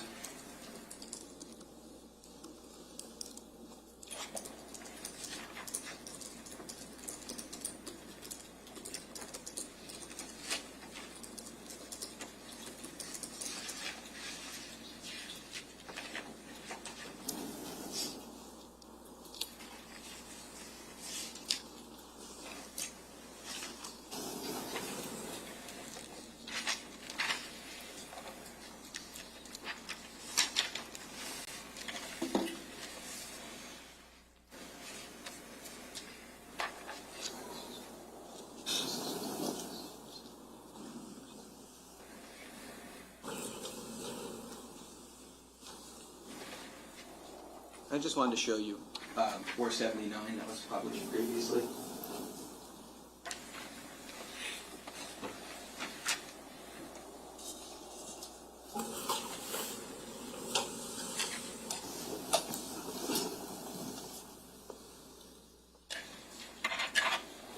If you can, See that, okay? it's fine for me. It's fine for you? Yeah. Okay. Obviously here we have references for 1, 2, 3, and 4. Person 1, 2, 3, and 4, right? Correct. And these are associated with Jennifer Caneiro, Jesse Caneiro, Sophia Caneiro, and Keith Caneiro. I believe so. And we see Keith is the last. He's V4. I don't have it memorized off the top of my head. If that's what you're telling me, I'll take your word for it. Okay. When these assignments are made, V4, for example, being Keith, does anybody in the lab ever change those, or are they permanent? So when evidence is submitted to the laboratory, the submitting agencies will fill out these forms and they'll enter the codes. So this V4 means victim 4. So they should be hopefully entered properly, but there is a scenario where they could be changed. Let's say they entered it incorrectly and they put 3 down again for some reason. Like it would be then changed by the staff or the scientist if they noticed, if the front desk didn't catch that mistake. Okay. So I'm not really talking so much about like mistakes. I'm more just saying if you got reference sample, if reference sample 4 was for Keith Caneiro, and you're working in this case, you're doing testing, you wouldn't change Keith to reference sample 3 from reference sample 4, right? No. You would always keep him as reference sample 4. Correct. And you would expect that even if you weren't the only analyst working on this case, that all the analysts would also keep Keith as reference sample 4, right? Correct. Now, in reference sample 4, we obviously see that Keith is an XY, right? Correct. And there we see towards the bottom, there's 3 markers that begin with DY. Yes. And those DYs, those are YSDR? That's correct. Okay, so now with those are a little different than the other DNA we talked about today because that DNA, a male would inherit specifically from his father. Yes. And we would expect that, for example, if my father, I would inherit the same YSTR profile that he has. That's correct. So if Keith is 4 and Jesse was 2 and Jesse is Keith's son, we would expect that they have the identical YSTR profile, right? Yes. So for YSTR profiles, the maternal line is how it's inherited. So father, son, brother, uncle, nephews would all have that same YSTR type since it's inherited down the male line there. Right. Okay, so that's thank you for that. Right. So that indicates why Jesse and Keith have the same profile at each of those locations, right? For those YSTRs, correct. Right. And then, as you said, we would also expect that any siblings of Keith that share the same father would have that identical YSTR profile. Correct. Now we see here that these you said there were 27 total locations previously that you do testing on, right? Correct. But if we take out those YSTR locations, then we have essentially 24, right? Correct. And then if we take out the amelogenin section, we're at essentially 23. Correct. Okay.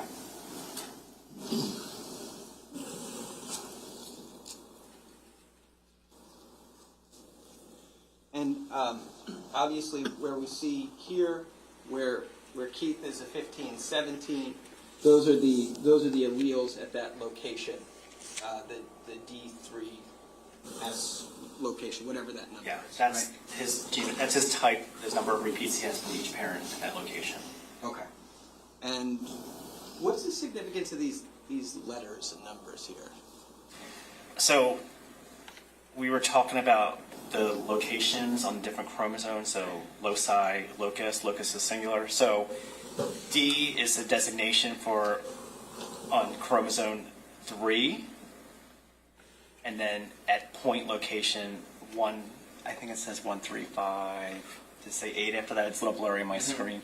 So it's just saying on this chromosome at this location is where I expect to find that essentially G or STR. Okay. It's just a designation of the location on the chromosome where this is found. And all the testing in this case, in terms of these locations, the laboratory used these same exact locations, is that right? Yeah, so this is in the amplification process, we have a kit that's given to us by a supplier, and that kit has all these locations, so that's the same kit that's used for evidence or references, and we're amplifying all these same locations every time I did an amplification. Okay, thank you.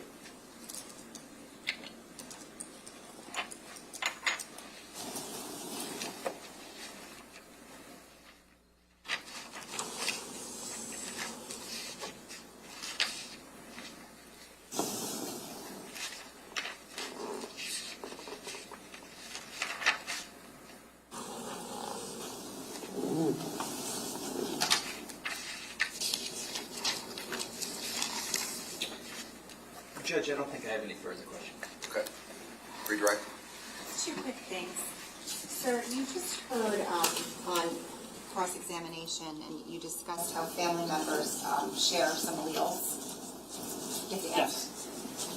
Now, in the instances in this case where you were able to conclude that Sophia Caneiro was the source of the DNA on certain items, were you able to exclude her brother Jesse? Yes, And how about her mother and father Jennifer and Keith? they were excluded. Okay. And then I'm going to show you what's been marked, and you've already seen this S479, the allele table. If we could just publish this. Get on the back table, please. Any objection to that? No objection to No. that? Yeah. Yep, just making sure. Can you scroll up a little bit? I want to look at VWA. You see locus VWA? I do. Okay, and under Sophia, she's the third one over. What are her alleles there? She's a 1718. Does she appear to have a mutation at that particular locus? If you look at her parents. Which ones are her parents again? 1 and 4. Yes, she does. Can you circle her VWA alleles? Yes. Both of them are. The whole thing? Okay. Box. If we could just have this preserved, please. Did you want the whole box or just the circle of the one? Oh, just, Like, that's fine. That's Just her mutation. okay, just a So that's 479.1 or 2? 2, that's what I thought. 479.2. Thank you. I have nothing further. Mr. Murray? No, thank you, Judge. All right, thank you. Sir, you can step down.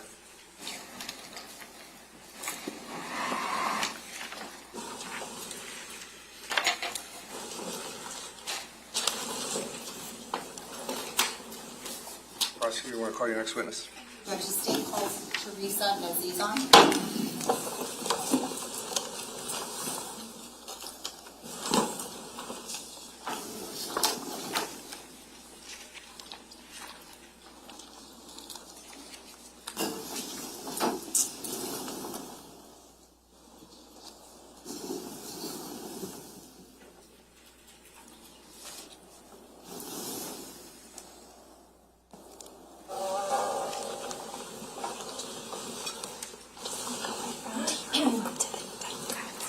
Hi, come on up. You can come around here. Just watch your step as you're coming up to the witness stand. And then if you don't mind, if you could put your left hand on the Bible, raise your right hand for me. Do you solemnly swear or affirm to tell the truth, the whole truth, and nothing but the truth, so help you God? I do. Once you get seated and comfortable, can you tell us your full name and spell your last name, please? Absolutely. My name is Teresa Nezazon. Last name Nezezon. Okay, thank you so much. Prosecutor, go ahead. Thank you, Judge. Good morning, Ms. Nazizan. Morning.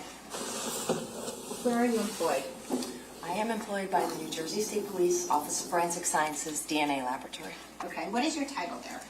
I am a Forensic Scientist 3, and I'm also the Assistant Laboratory Director. What unit did you say you currently worked in? I work in the DNA Laboratory. Okay. I'd like to discuss your professional background and education with you. I'm going to show you what's been marked as S489 Chilling Council. Do you recognize that?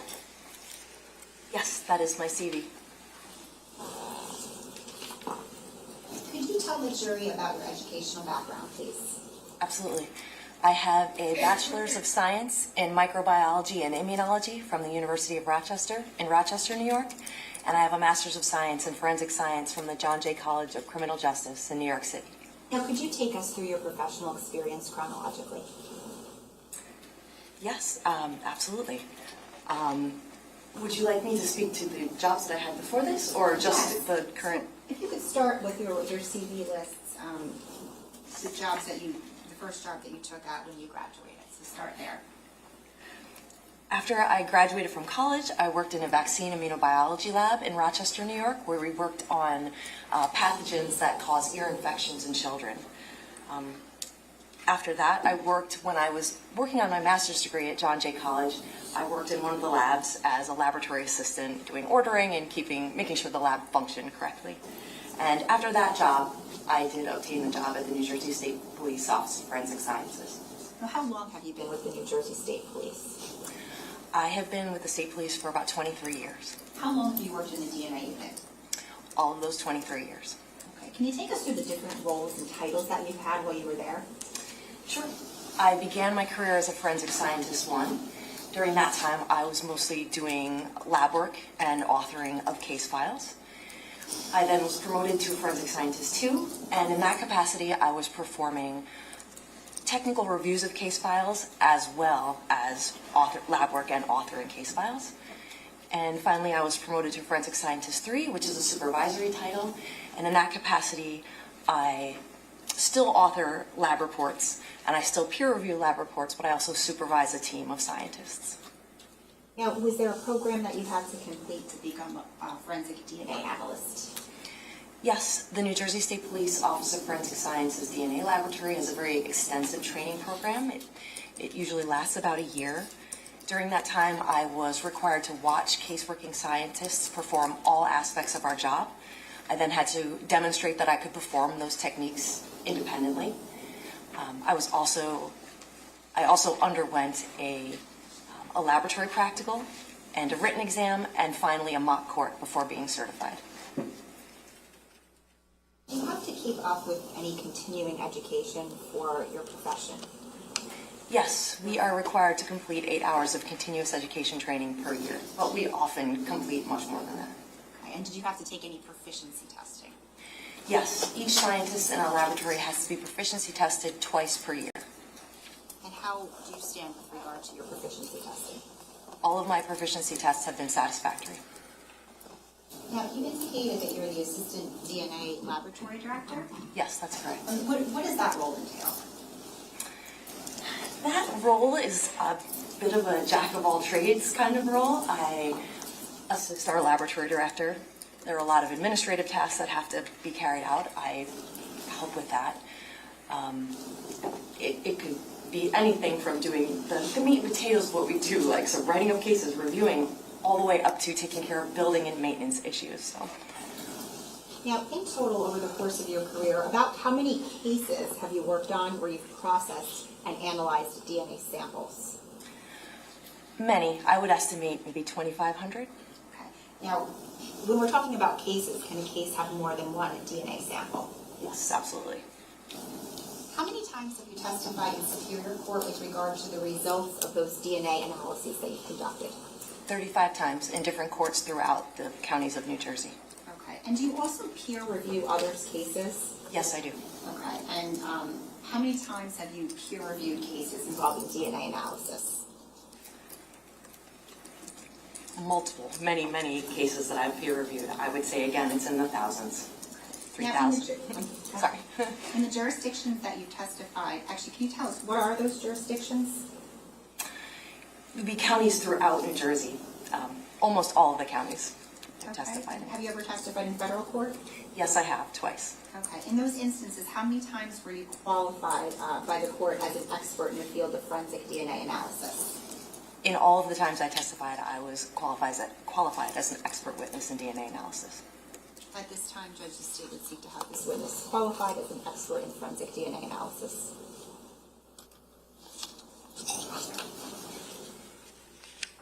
Mr. Murray? No idea. Okay. Ladies and gentlemen, again, the same exact charge as it deals with expert testimony. You have to evaluate the expert's opinion. You evaluate that based on the information that they're relying upon, just like I've told you in the past. You would decide their credibility. You decide the facts on which that their information that they're using, whether it exists or not. Then you'll compile it all together and make that ultimate determination. So I gave you the longer version of that charge this morning. Does everybody remember that charge? Yes. Everybody is shaking their head yes, so they don't want to hear me again. This is the third time this morning, so we'll continue. You're qualified as an expert in forensic DNA analysis. Go ahead. Thank you, Judge. Turning to the present Can we case. just for 1 second take the circle off my eyeball? Did you guys put that up there? I'm going to make you Batman.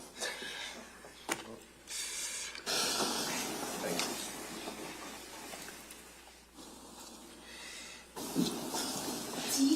Did you have occasion to perform DNA testing and analysis of certain items of evidence with regard to this case, State of New Jersey versus Caneiro? Yes, I did. I'm going to show you what's been marked as S414 and S490, showing counsel. Let's start with S490. If you could, do you recognize that? Yes, that is the laboratory report that I prepared for case number C18-10138. Okay, and is there a date on there? Yes, the date the report issued is May 13th, 2020. Okay, now S414, which is in front of you, do you recognize that? Yes, that is the evidence receipt from this case. Okay. Now, is there the same lab number on that evidence receipt as it is on your report? Yes, there is. That ends in 38? Yes. If you could, can you tell us what the items are that are listed on S414? S414 lists item 28. These are laboratory items, our laboratory items. Item 28, 29, 30, 31, and 32. Okay, and does it say what each of those items are? Yes, it does. Can you please indicate each one? Absolutely. Item 28 is one envelope containing biological specimens, question DNA swab of reddish stain from door frame in between foyer and kitchen of 15 Willowbrook Road, Colts Neck, New Jersey. Item 29 is one envelope containing biological specimen, question DNA sample, scraping of reddish stain from door frame in between foyer and kitchen of 15 Willowbrook Road, Colts Neck, New Jersey. Item 30 is one envelope containing biological specimen, question DNA swab of reddish stain from the south side of the kitchen island of 15 Willowbrook Road, Colts Neck, New Jersey.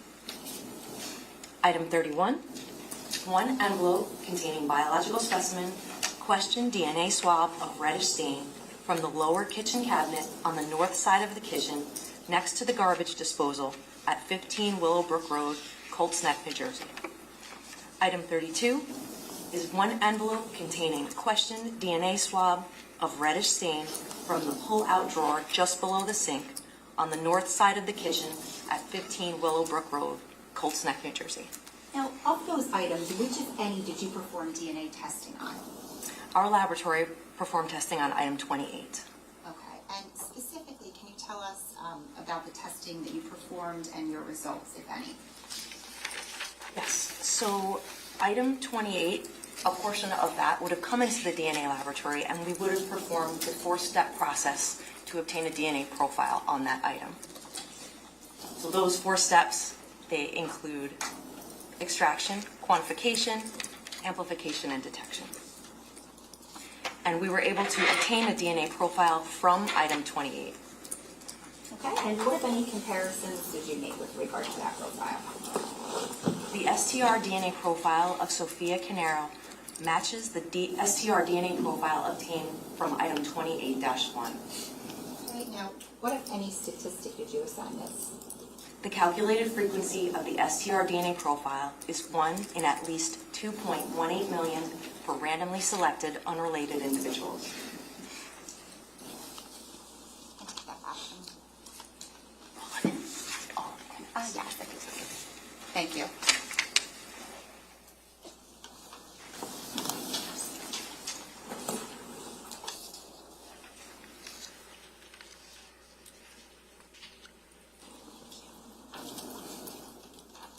I'm going to show you what has been marked as S491 and S416, and I'm showing council.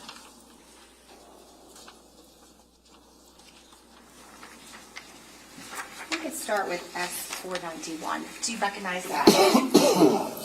Yes. What is that? This was a supplemental report that I issued in case number C18-10138. What is the date on there? The date the report was issued is July 7th, 2023. Okay, and what are the items that are listed that you tested in your report? So item 6-1, which is a portion of a swab of a knife blade, and item 8-1, which is a portion of a swab of a knife blade. Okay, and specifically, do those correspond to items on S416? Yes. Okay. When you say you performed testing on there, can you just tell us what you did specifically for each of those? Yes. So each of these items was subjected to the first and the second step of the four-step process. So the first step, extraction, the second step, quantification. And quantification is when we're trying to figure out how much DNA we have on an item. So when we got to the second step of the four-step process with both items 6-1 and 8-1, it was determined that these samples had a quantification value of 0. So basically, there was no DNA on either of these items. No detectable DNA on either of these items. Thank you. I'll take this out. Judge, I have nothing further. Mark, across. Yeah, thank you.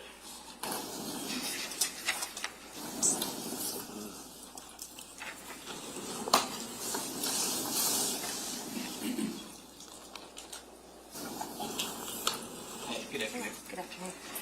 So S414, I think, was the evidence receipt in this case for items that included item 28. I believe that's correct, yes. Okay, and then that was delivered to your lab on February 25th of 2020? I'm sorry, I would need S414 to just verify that date, but I believe that it came in around that time.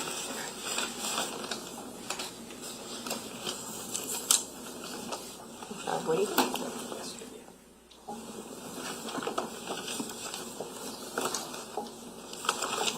This is S414? Thank you. Yes, these items came into the laboratory on February 25th, 2020. Okay, thank you.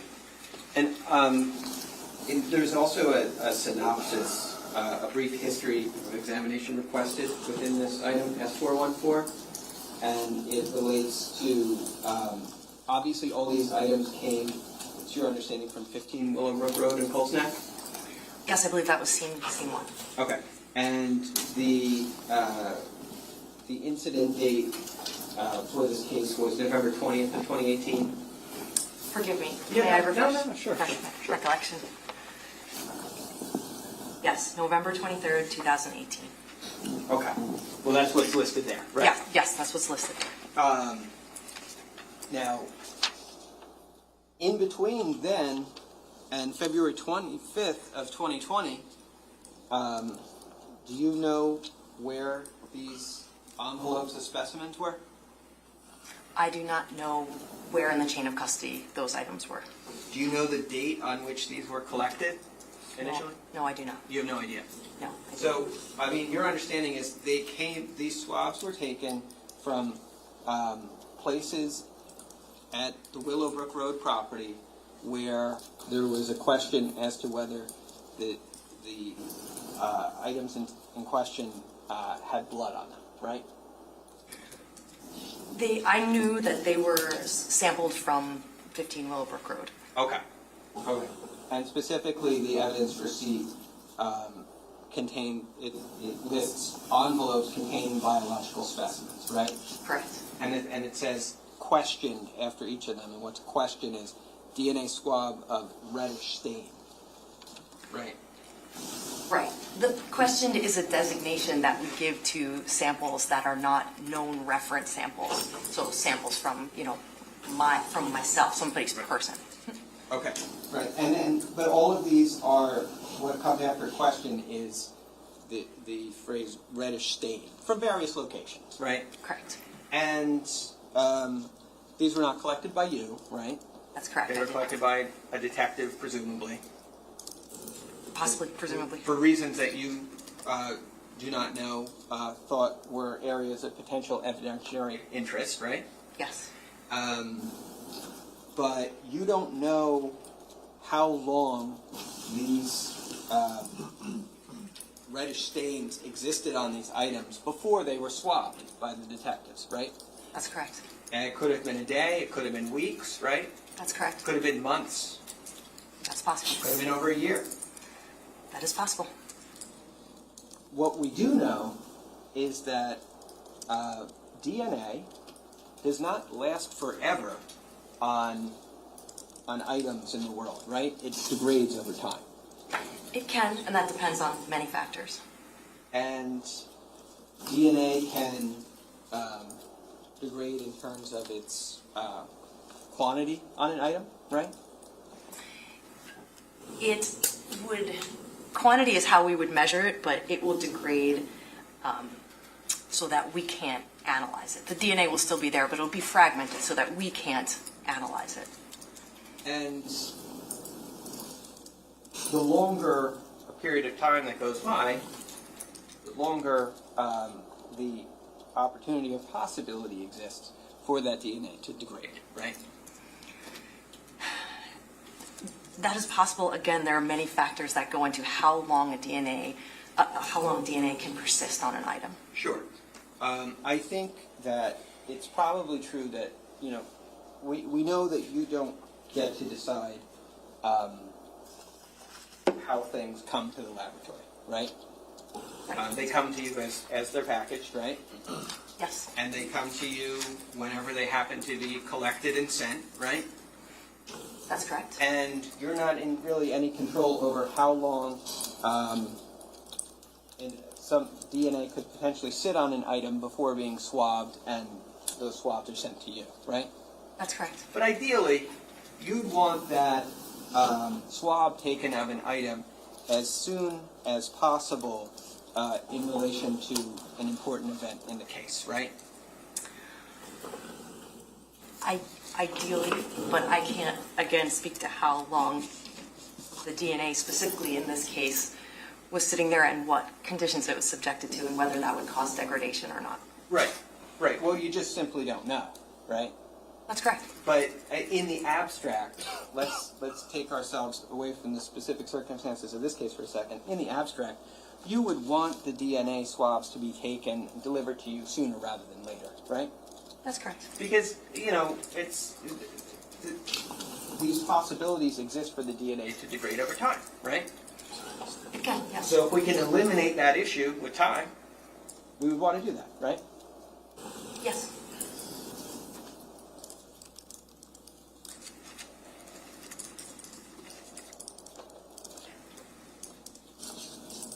The results you got for item 28, I believe you said it was a match to Sophia, right? Yes. But then the likelihood ratio was somewhere around 2 million? That was the random match probability, so not a likelihood. Sorry. 2.18 million of randomly selected unrelated individuals.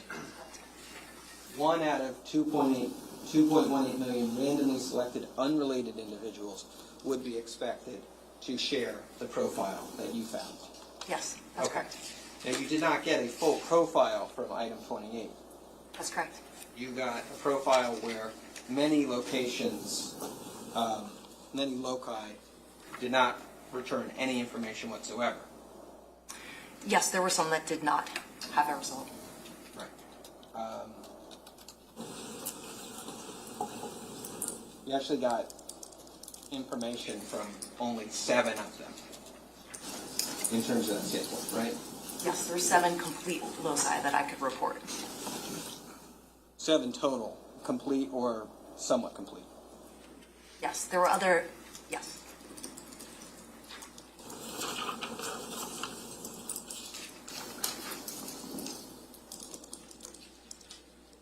And so,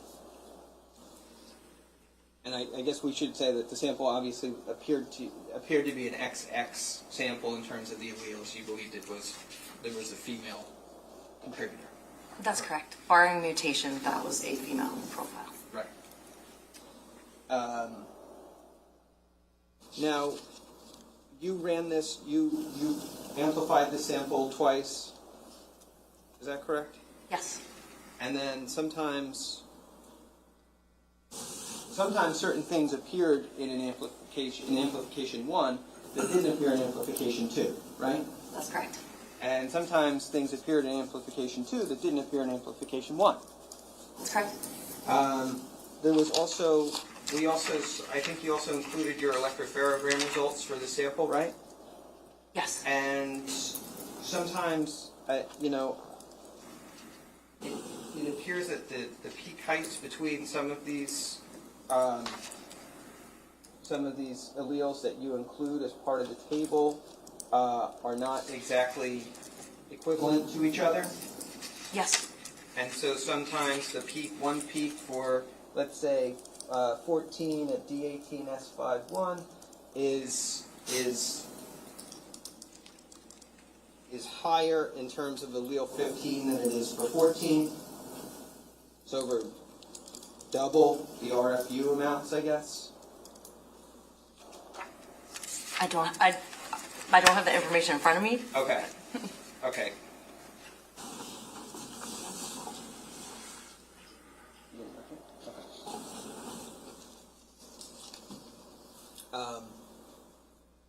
What would that be, though? If there was a 14, 15, and 15 was showing as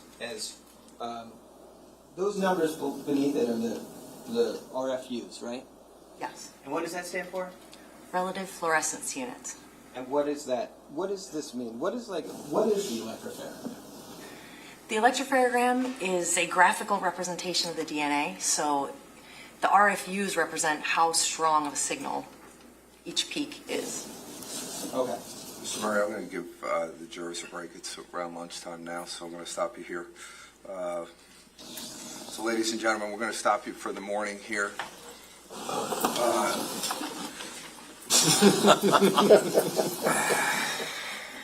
didn't say anything, though, this time. Don't discuss this case. Don't do any research. I'll bring you back at about 1:35. I do have one thing that I have to do during the lunch hour, so if I'm running 5 minutes.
All rise. The court is now in session. The Honorable Judge Mark Lemieux presiding.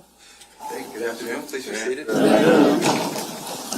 everybody back. Everybody have a good lunch? Yeah. Sure. All right. Good stuff. Right. We're still. We could just get to this. You know what? Thank you.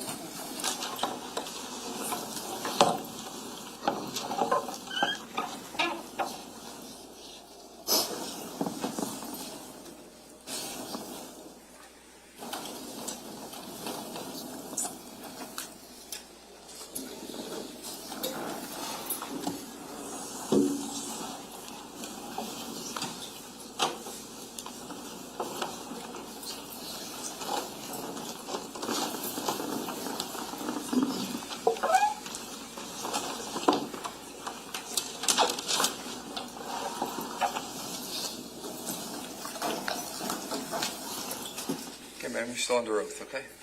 Thank you. Summary when you're ready. Thank you.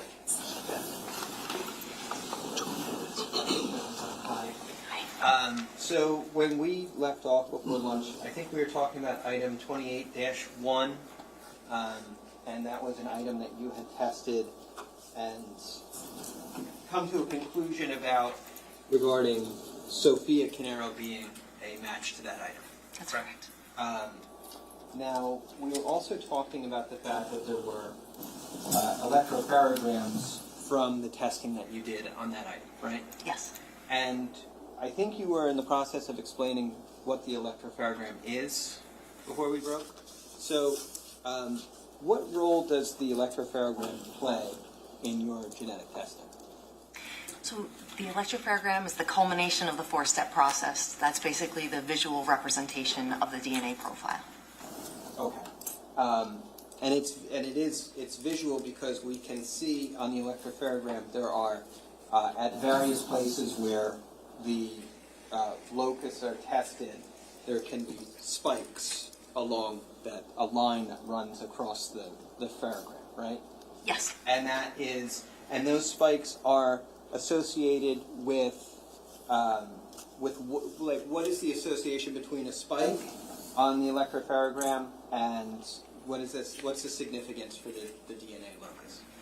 So each spike, each peak that you would see is one of the alleles at that locus. So alleles are just different copies of a gene. So we are looking at 27 locations along the chromosome.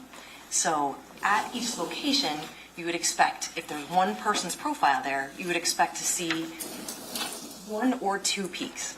So two peaks because you get one copy of your DNA from your mother and one copy from your father. So if you look at the electropharogram and at a given location you see two peaks, that means you got, like, say, one version from your mother and one version from your father. If you see one peak at a location, that means, generally, it means that you've gotten the same allele from your mother and your father. Now that's as to an electropharogram of a person's reference sample. Right? That's correct. That's a single source, one person sample. But when we're dealing with testing items of evidence, we don't know if you're going to get a single source profile or a mixed profile back when you look at the genetic material that's on the item, right? When we do the four-step process, we are not sure at the end if we will get a mixture or a single source profile. Right. And sometimes, you mentioned that sometimes there could be a single peak at a given allele, which could indicate in a reference sample that the person has inherited the same allele from both parents, right? Right. But in an item of evidence that's tested, if we had a single peak, that could mean, in and of itself, that could mean that there was one person who contributed who inherited the same allele from each parent. But it could also mean that we didn't have complete information at that locus. Yes, depending on the signal strength of the profile. So if the profile is overall a generally lower, weaker profile, yes, that can happen where you see one of the alleles from the mother or father and the other allele is not present. There's other occasions where we might see two alleles are present at a locus. One seems to be has a higher spike, has more RFUs associated with it than the other allele. Yes. And I think that's is that something that's called height imbalance? Yes, peak imbalances can happen, especially when you're looking, again, at a lower level sample. That's And- typically where you see it.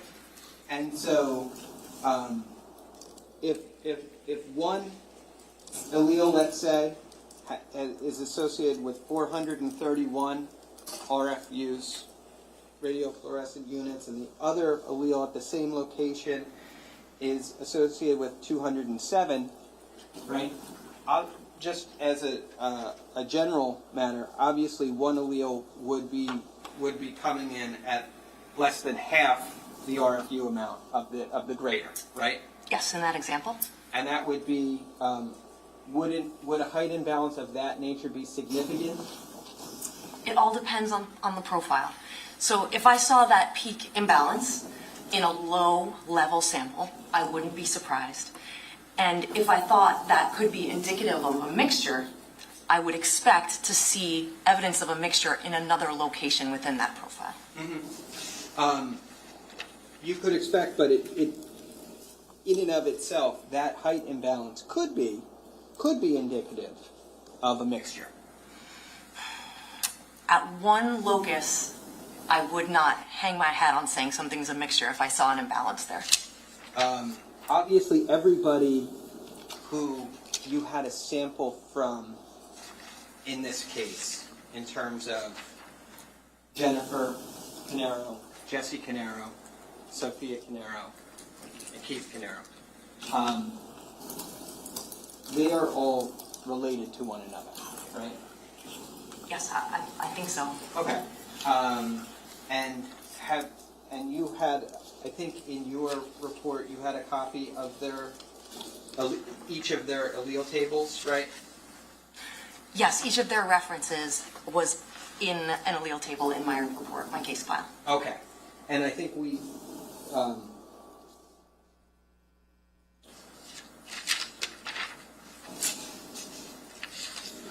so I just wanted to show you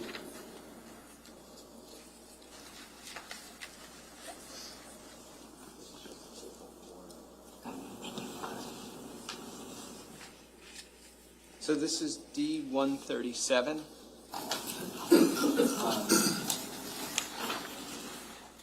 Do I have this right? That's the allele table you created for evidence item 28-1? Yes, that's correct. Okay. And in this item, we're going to see that there's the original amplification, a secondary amplification, and then the consensus table? Yes, that's correct. Okay. Is this, to your knowledge, an accurate representation of what was created when you put that table together? Yes. Okay.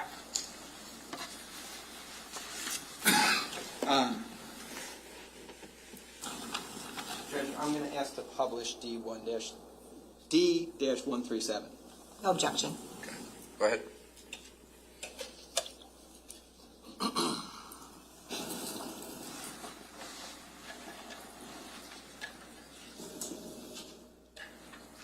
Okay.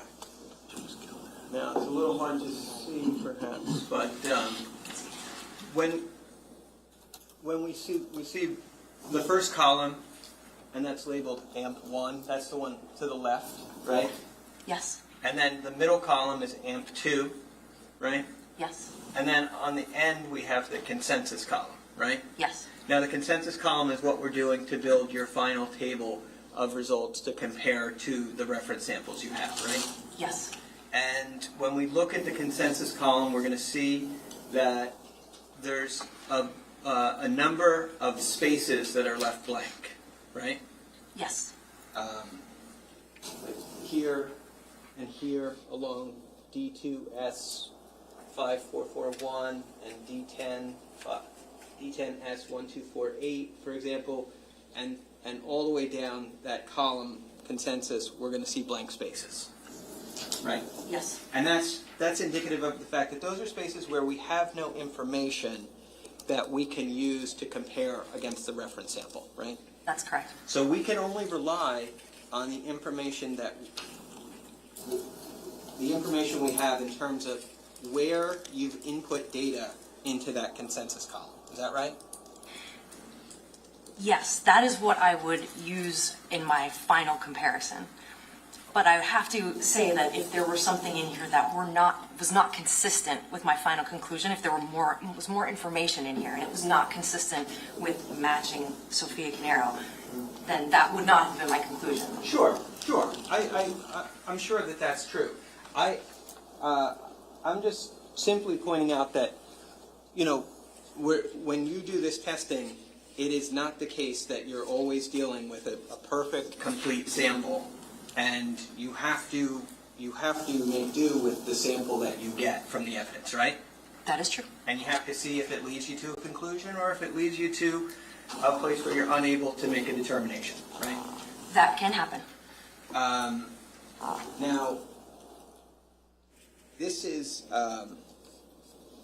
so just looking at this, we see at D18, S51, there's I think you've stated a belief that this evidence shows that there's a 1415 present at that location, right? Yes. In AMP1, there was a 14 and 15, right? Yes. And in AMP2, there was just a 14. There's no 15 anymore. Correct. The 15's dropped off. Yes, it's dropped out. It didn't appear in the electropharogram results. It may have appeared as a peak that was below our analytical threshold, but without the electropharogram, I can't say. Okay. But either way, either it didn't appear at all, or it was so low that your lab protocols would say, don't consider it, right? Right. The software would not consider if it was below the analytical threshold. Because if it was, then it would have appeared as, it would have been indicated in AMP2, right? Yes. Okay. But even though it's not present, right, in AMP2, and it's only present in AMP1, you placed it in the consensus table. Is that fair to say? Yes. Okay. Now, if we go and we look at D18 in terms of the reference samples for this case,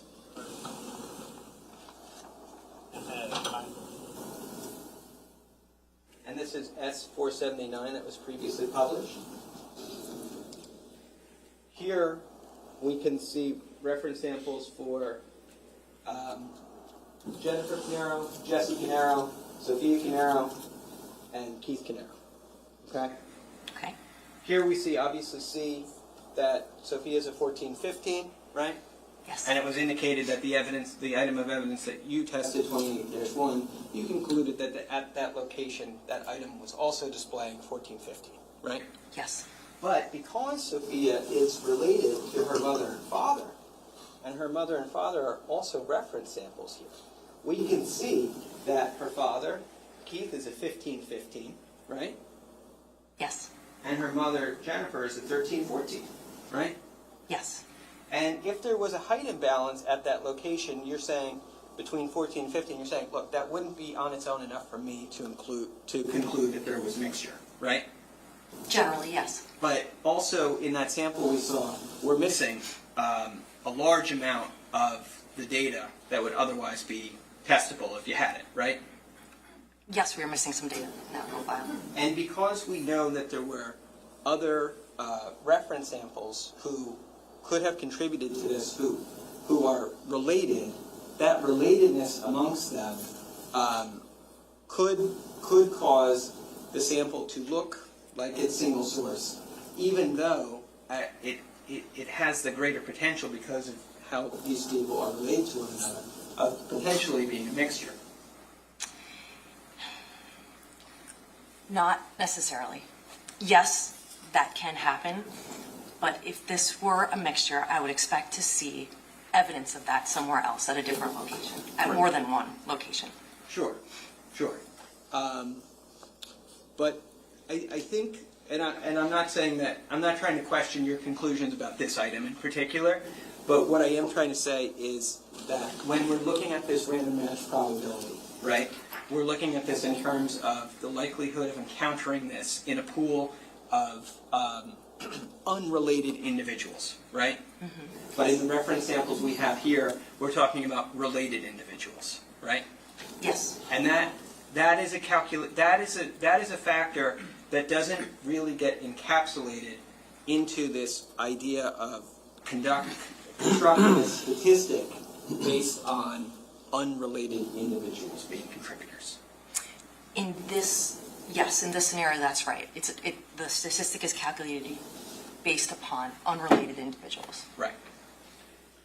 But of course we know that the reference samples here are not unrelated. They're in fact closely related to one another, right? Yes. Okay. All right, I have no further questions. Thank you. Nothing, Judge. You can sit down. Thank you.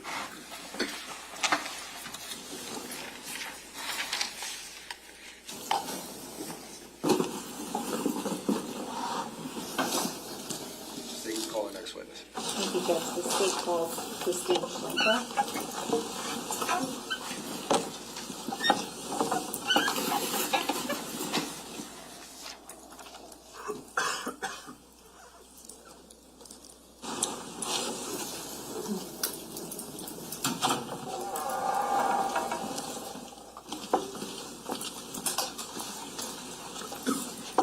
Hi, how are you? Good. Just put your left hand on the Bible and raise your right hand for me. Do you solemnly swear or affirm to tell the truth, the whole truth, and nothing but the truth, so help you God? I do. Okay, once you get comfortable, you can state your full name for the record and spell your last name, please. Christine Schlenker, Schlenker. Okay, prosecutor. Thank you, Judge. Good afternoon, Ms. Schlenker. Good afternoon. Where are you employed? I'm employed with the New Jersey State Police Office of Forensic Sciences in the DNA laboratory as a Forensic Scientist 3, which is a supervisor. How long have you been with the New Jersey State Police as a forensic scientist? I started with New Jersey State Police in October of 2002. I'd like to ask you about your professional and educational background. I'm going to show you in counsel what can be marked as S-492. Do you recognize that? Yes, What this is is, it's a copy of my resume, my CV. Okay. And how many pages is it? It is 4 pages. And did you create that document? Yes, I did. If you could, take us through your formal education. Sure. I graduated from the University of New Haven with a Bachelor's of Science in Forensic Science, also a Bachelor's of Science in Biology with a pre-med concentration, and a minor in Chemistry. I graduated from the University of Florida with a master's degree in pharmaceutical sciences with a concentration in forensic DNA and serology. And what, if any, specific courses were you required to take to become a forensic DNA analyst? To become a forensic DNA analyst, you have to have certain coursework, including genetics, statistics, molecular biology, and biochemistry. Can you tell the jury about your prior professional experience as it relates to your field? Sure. Before I started with New Jersey State Police, I did work for a private DNA lab called the Bodie Technology Group. It's located in North Virginia, and I worked there for a little over 2 years. Where did you work after that? After I left Bodie Technology and came right to New Jersey State Police in October of 2002. Can you tell us the different titles that you've had at the New Jersey State Police? Sure. When I was hired hired as a Forensic Scientist 1, which is an entry level. After some time, I took some promotional exams. I was promoted to a Forensic Scientist 2, and then that was in 2015. And then in 2022, I was promoted to a Forensic Scientist 3, my current title. And what is it that you do as a Forensic Scientist 3 now? As a Forensic Scientist 3, I'm primarily tasked with managing a group of scientists, performing administrative reviews on case files, also performing technical reviews on case files. I organize or I assist various agencies in regards to cold cases and their missing person cases. I'm a liaison for that for the laboratory. And when needed, I do write up reports. So do you still do casework, I guess? Not in the laboratory, but I'll do anything from writing up a case to doing a technical review of a case to administrative review of the case. Kind of just depends where the need is. Now, what, if any, continuing education are you required to receive? Every year, we're required to have 8 hours of continuing education. That can either be where we have somebody come in and give training to us at the laboratory, or we go out to a various seminar or meeting. And are you required to undergo proficiency testing? Yes, twice a year. And are you current and up to date with your proficiency testing? Yes, I am. I believe my current lab test, or current proficiency test is pending. Now, as far as professional memberships, do you belong to any professional memberships that relate to your profession? Yes, I'm a member of the American Academy of Forensic Sciences and also the Northeastern Association of Forensic Scientists. Does the New Jersey State Police currently utilize a software called StarMix? Yes. Since when? We went online with StarMix in April of 2022. Now, were you trained in StarMix? Yes, I was. What did that training entail? We had training that involved ESR, which is the company who makes StarMix. They came into the laboratory, gave us training. We also had various in-house training. There was competency tests and also a oral board. Now, since you were trained in StarMix, what has been your role with regard to StarMix in terms of utilizing the software? In terms of utilizing the software, like I said, I still write reports, and I also do technical review of cases. So I'm still writing up reports, utilizing the StarMix software myself, and also reviewing it from the technical standpoint. In total, about how many DNA samples have you processed and analyzed over the course of your career? Easily over 30,000 samples. Now, how many times have you testified in court with regard to the results of your analyses? Over 50 times. And in what jurisdictions? Various superior courts throughout the state of New Jersey, including Essex County, Mercer County, Ocean County, and Monmouth County as well. Now, in those instances, were you qualified as an expert in the field of forensic DNA analysis? Yes, I was. How many times? Every time. Judge, at this time, the state would seek to have this witness qualified as an expert in the field of forensic DNA analysis.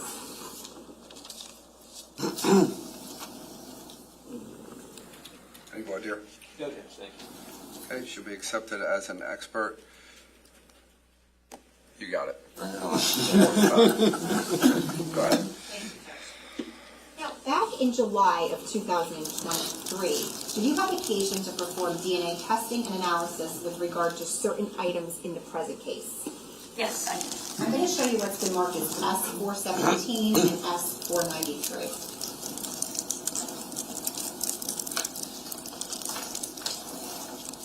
Show me, counsel.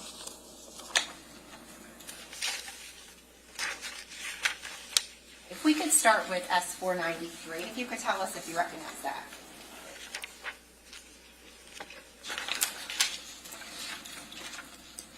Yes, S493 is a copy of the five-page report I issued on 9/29/2023. And is there a case number, a laboratory case number on there? Yes, it is C18-10139. Now, S417, do you recognize that? Yes, this is a copy of the evidence receipt for this particular case and this submission. Is there a date on there for the submission?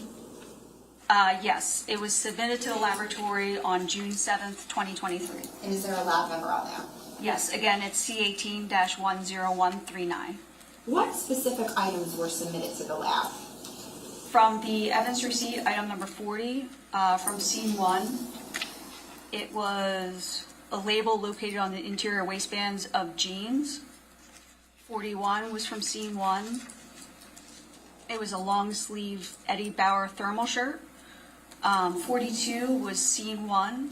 That was a black/gray sock with gold toe and melted yellow plastic. Okay. And just to be clear, were these submitted from the Ocean Township scene? I believe so, yes. Now, on your report, which is S493, if you could, specifically page 2 of your report, this item 40-1, do you see that? Yes. And what is that? 40-1 is a portion of the label from the jeans. Okay. What, if any, testing was performed with regard to that? That testing, only the first 2 steps were in our 4-step analysis was processed. After quantitation, there was no DNA detected, so therefore analysis stopped after the quant step. Now, on page 3 of your report, do you see where it lists item 41-1-1? Yes. And what is that? That is a portion of the scraping of the inside of the collar from a shirt. And is that the shirt that you referred to, the long sleeve Eddie Bauer thermal shirt? Yes. Was any DNA testing performed on that? Yes. And then page 1 of your report, where it lists item 6-1-4-1, do you see that? Yes. What is that? That is a portion of the staining from the right shin area from the jeans. Okay. Now, was 6-1-4-1, was that a resubmission of an actual item of evidence? No, it wasn't. What was it then? With that was previously analyzed by the scientists whose case this was originally. So it was requested for us to go ahead and process that sample, again, at the laboratory utilizing StarMix. So we had to perform an amplification and also another CE run or detection step. So just the last 2 steps of the 4-step process was done on that.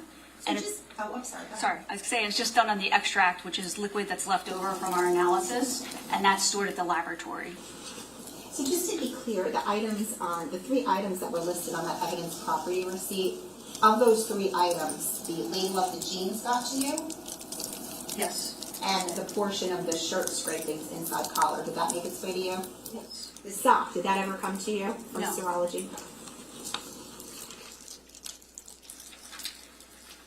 Now, was the New Jersey State Police provided with any reference samples from the prosecutor's office for comparison purposes? Yes, reference samples were already previously submitted and tested.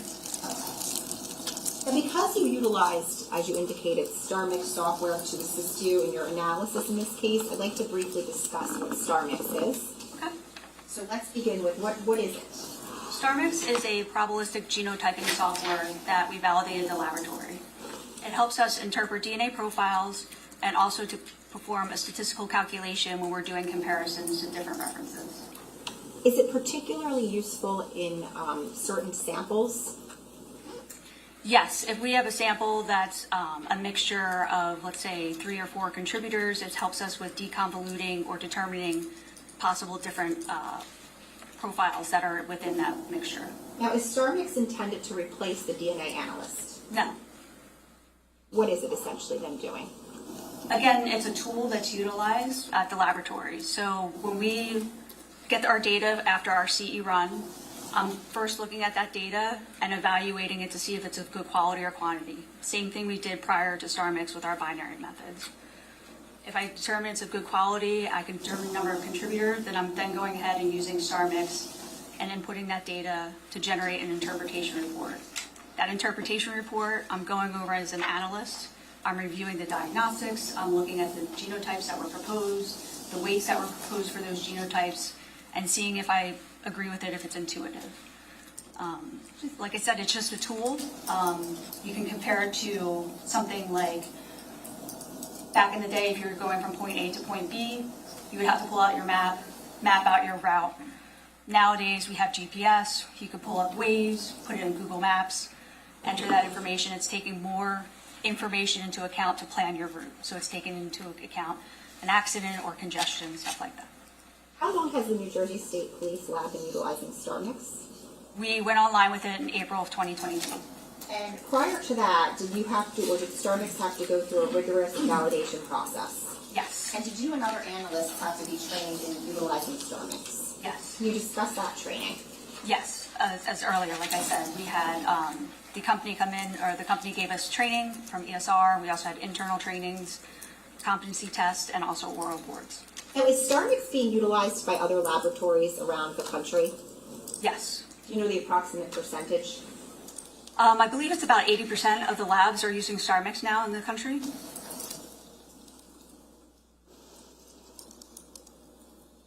Was the New Jersey State Police, when you guys got StarMix, were you sort of late to the game? Yes, and we started doing our validation, and then COVID happened, so we got even a little more delayed than we had intended. So, Now, the jury has heard from forensic scientist Christopher Simkoviak about DNA and how forensic DNA analysis works. In particular, they've heard about the 4-step laboratory process, which culminates in the production of an electropharogram. Did StarMix change anything about that 4-step laboratory process? No, nothing. What stage of the game, essentially, does StarMix come into play at? StarMix comes into play at the end when we're doing our interpretation. And can you just explain how it comes into play with regard to your interpretation? In other words, does the methodology of that interpretation change? No, we're still evaluating our data, like I said, based on whether it was before we had our binary methods and now with StarMix. We're going through, we're looking at that data, making sure it's meeting certain criteria for us to make an interpretation, make sure that we can use StarMix. We're determining the number of contributors, and then we're inputting that information into the StarMix software for the analysis. Okay. So just so we're clear, StarMix is essentially it's a computer software, is that right? Yes. And it is essentially doing the same thing that the scientist would do. It's just able to do all of these calculations much faster because it's a computer, not a human being. Is that right? Yes. It's taking into account and doing a whole lot of math that we can't do in our heads that quickly. So it's taking into account different things like stutter and degradation that we were unable to do with our binary methods. Now, is the likelihood ratio that, let me ask you, what is the likelihood ratio? What is the statistic that StarMix utilizes? StarMix utilizes a likelihood ratio. Is the likelihood ratio statistic itself something new? No, it's been used for so many years in forensics, and even with the state police, we've used likelihood ratio easily about over 10, 15 years now. So the jury has heard about the random match probability statistic. Can you explain the likelihood ratio statistic? Sure. A likelihood ratio is two competing hypotheses to give explanation or provide explanation of your data. In its simplest form, you can have one hypothesis that person A is the contributor. In your second hypothesis, it's that an unknown person is the contributor. If your likelihood ratio is greater than 1, it's supporting your first hypothesis. If it's less than 1, it's supporting your second hypothesis. Now, are there scenarios where your lab will still use the random match probability statistic? Yes. What are those scenarios? If we have a robust single source profile, we will then go ahead and use the random match probability. Also, if we utilize StarMix and a profile is deconvoluted or determined, we're able to then go ahead and perform a random match probability statistic if it meets certain criteria. Turning to the present case, if you could, I'd like you to take a look at S493, which is your report, and starting with item 6-1-4-1. Can you just, again, tell us what that is? That is a portion of the staining on the front right shin area of jeans. Now, when was the original DNA analysis of this particular area conducted? It was sometime in 2018. When you reanalyzed this area using StarMix, did you first familiarize yourself with the original DNA analyst's reports? Yes. And what about his notes? I did go ahead and look at the report and also the data that was generated back in 2018. And what were the original results for sample 6-1-4-1 from the genes? At that time, no conclusions could be reached. Okay, and that was because why? Just because it didn't meet the criteria at that time for our protocols and with our binary methods that we had. So generally speaking, what did the retesting that you did entail? Because of our validation, we have certain equipment in the laboratory. Any sample that was amplified prior to May of 2019 has to be brought back in and re-amplified using our current equipment. Otherwise, it'd be a violation of our validation and protocols. So when we agreed to, or when I looked at it and evaluated it to go ahead and process it again at the laboratory and to run StarMix on it, I took that extract out that was stored in the laboratory and it was amplified and also run on the CE, the 3500. Okay, so was a new electropharogram produced from that? Yes. Okay. And specifically, what, if anything, did you do with that electropharogram in terms of visually observing it? I then looked at that data to determine if it was of good quality, if anything needed to be done, any additional lab work. I looked to see If I could determine number of contributors, once I was done with it, then I was brought it and imported everything into StarMix to do my comparison and my analysis. What was the number of contributors that you decided? For 6-1-4-1, it was a DNA profile best described as 2 contributors, all of which are suitable for comparison.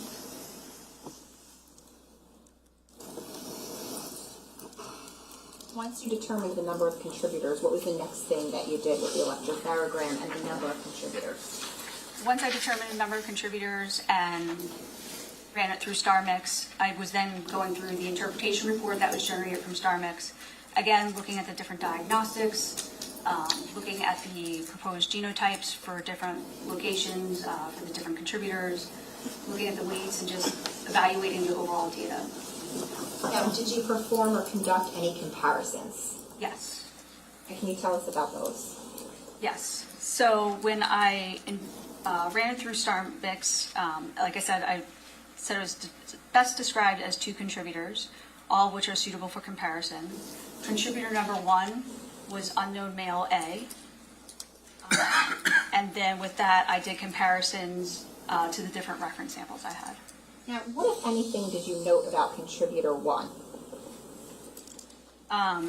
The conclusion for contributor 1 or just that it's an unknown male A? Sure. So what, if any, conclusions, I guess I'll ask it that way, what, if any, conclusions did you make for contributor 1? So when I went through and I did the comparisons, comparing it to Jesse Caneiro, Jesse Caneiro is identified as a source of the STR DNA profile of unknown male A.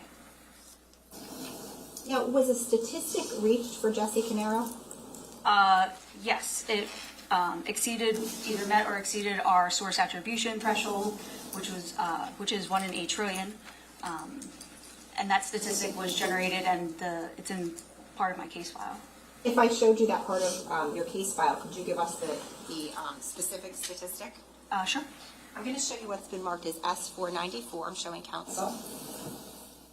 Do you recognize that? Yes, this is the statistic I generated for 6-1-4-1 C1, contributor 1, compared to Jesse Caneiro, C18-10138, number 2. Again, I recognize it because it has our laboratory number for this case, C18-10139, and also my signature at the top. Okay. And even though Jesse Caneiro reached source attribution, what, if you could tell us what the statistic was for that? Sure. The actual statistic calculated was 1 in 2.73 septillion. Thank you. Now, what, if any, other comparisons were made with regard to that sample and the other the reference samples that you had? Comparison to Paul Caneiro, H1, which was hypothesis 1. Paul Caneiro and 1 unknown individual are the contributors, and hypothesis 2, H2, 2 unknown individuals are the contributors. The DNA profile is approximately 53 billion times more likely to occur if H2 is true rather than if H1 is true. Therefore, there is very strong support that Paul Caneiro is not a contributor to the mixture. Okay. And how about the next comparison that you made?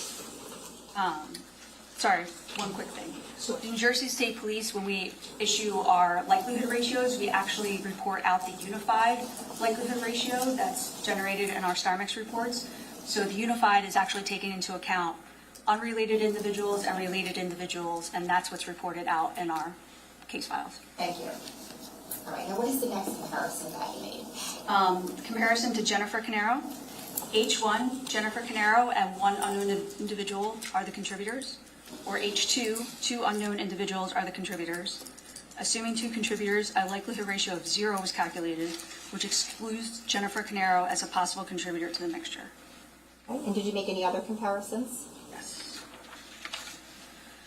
Comparison to Sophia Caneiro. H1, Sophia Caneiro, and 1 unknown individual are the contributors. Or H2, 2 unknown individuals are the contributors. A likelihood ratio of 1.0 in favor of H2 was calculated, which falls within the laboratory's uninformative range. Therefore, no conclusions will be reached concerning Sophia Caneiro as a contributor to the mixture.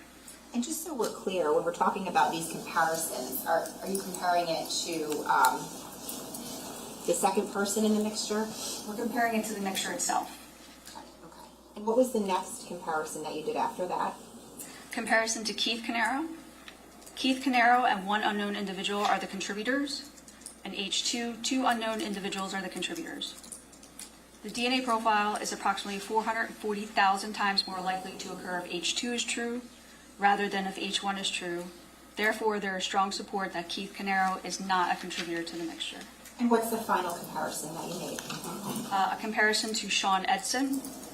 H1 is Sean Edson and one unknown individual are the contributor. H2, two unknown individuals are the contributors. Assuming two contributors, a likelihood ratio of 0 was calculated, which excludes Sean Edson as a possible contributor to the mixture. Thank you.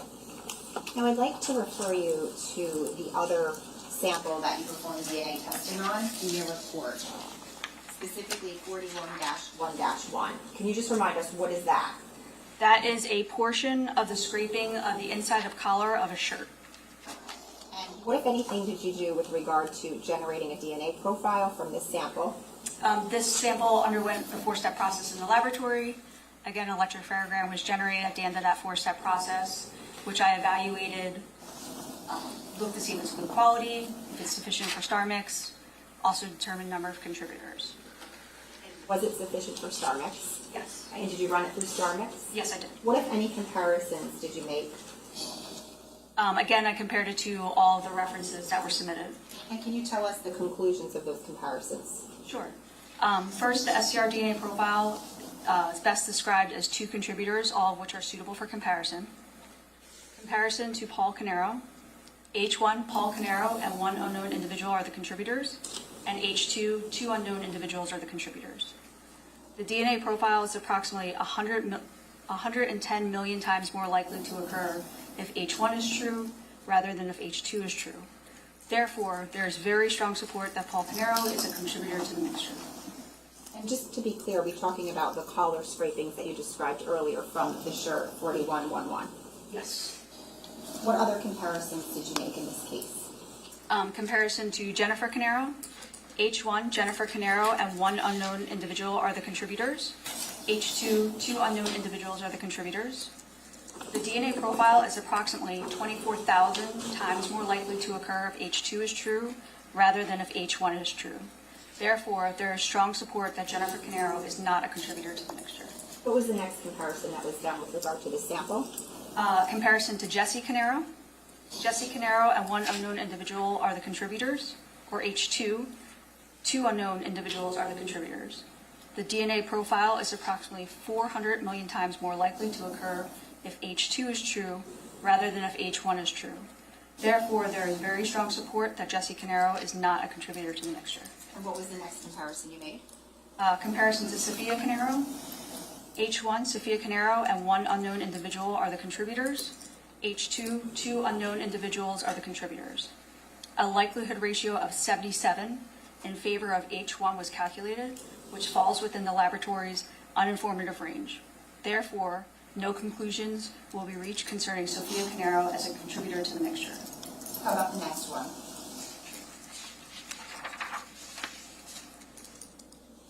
Comparison to Keith Caneiro. H1, Keith Caneiro, and one unknown individual are the contributors. H2, two unknown individuals are the contributors. Assuming two contributors, a likelihood ratio of 0 was calculated, which excludes Keith Caneiro as a possible contributor to the mixture. And what was the final comparison that was done with regard to the sample? There was a comparison to Sean Edson. H1, Sean Edson, and one unknown individual are the contributors. H2, two unknown individuals are the contributors. Assuming two contributors, a likelihood ratio of 0 was calculated, which excludes Sean Edson as a possible contributor to the mixture. You mentioned the uninformative range. Can you just explain what that is? Yes. We have the verbal scale of the laboratory. It's issued on the reports. It's on page 5 of my report. That's just a verbal qualifier for the statistic. If the likelihood ratio falls in between 1 and 999, that is our uninformative range in the laboratory, and therefore we can't make conclusions.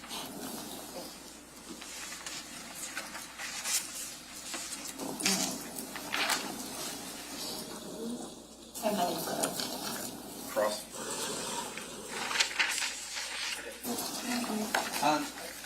heard you say something, and I didn't quite understand it, so I just wanted to make sure that I had it right. You said that the state police lab, when you were talking about the likelihood ratio, and you wanted to bring up a point, and you said our lab does a unified LR. It takes into consideration both related and unrelated individuals? Yes. Okay. What did you mean by that? So likelihood ratios, when we used to do it prior, using our mathematical spreadsheet that we had, our worksheet, our likelihood ratios were previously based on unrelated individuals. So as part of our conclusions, we'd always state and make sure that unrelated individuals was in our conclusions. Now with StarMix, it generates the unrelated, but then it also calculates the various relationship likelihood ratios. All that is taken into account for the unified likelihood ratio. So therefore, the unified likelihood ratio is what we report, which includes related and unrelated individuals. I got you. And you said the state police does that. Yes. And you're saying, obviously, that's where you're employed currently. Yes.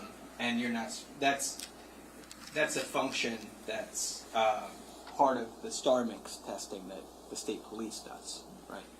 I believe StarMix calculates the relationship no matter what, but I think it's up to the individual laboratory if they want to report out the unrelated or unified. Gotcha. Okay. So StarMix, like you said, it is a computer program. It's software that assists you in DNA interpretation. Yes. It isn't like a DNA test itself, right? Correct. It's not lab work or anything like that. It's based on the data that's generated from that 4-step process. It doesn't swab things. It doesn't take samples. It doesn't extract DNA, right? No. And it doesn't amplify the DNA. No. It doesn't.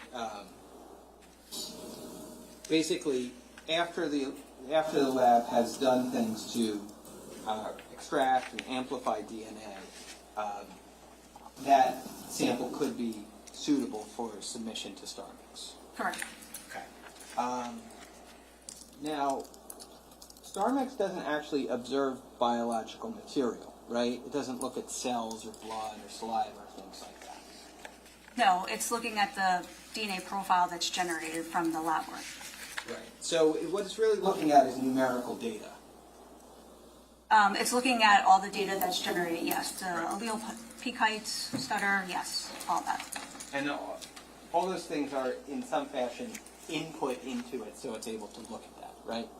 Yes, so the data, like I said, once it's done in the electrophoregram, we get that data straight from the CE run, and that data is inputted in based on the biological results.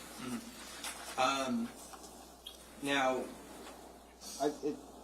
obvious to say, but just so it's on the record here, StarMix in and of itself, it doesn't determine it. It doesn't do anything to determine how DNA was deposited on an item, right?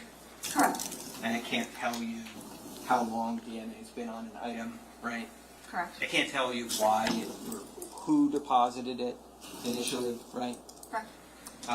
What it does essentially is compare hypotheses about a contributor versus a hypothesis about an unknown contributors, and tries to determine the likelihood of either being greater.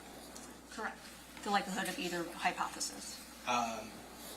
Now, is primarily used for complex DNA samples. Would that be fair to say?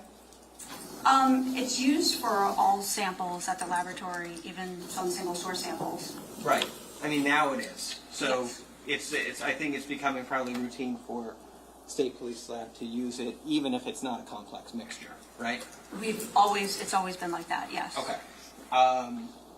Now, it relies on probability theory to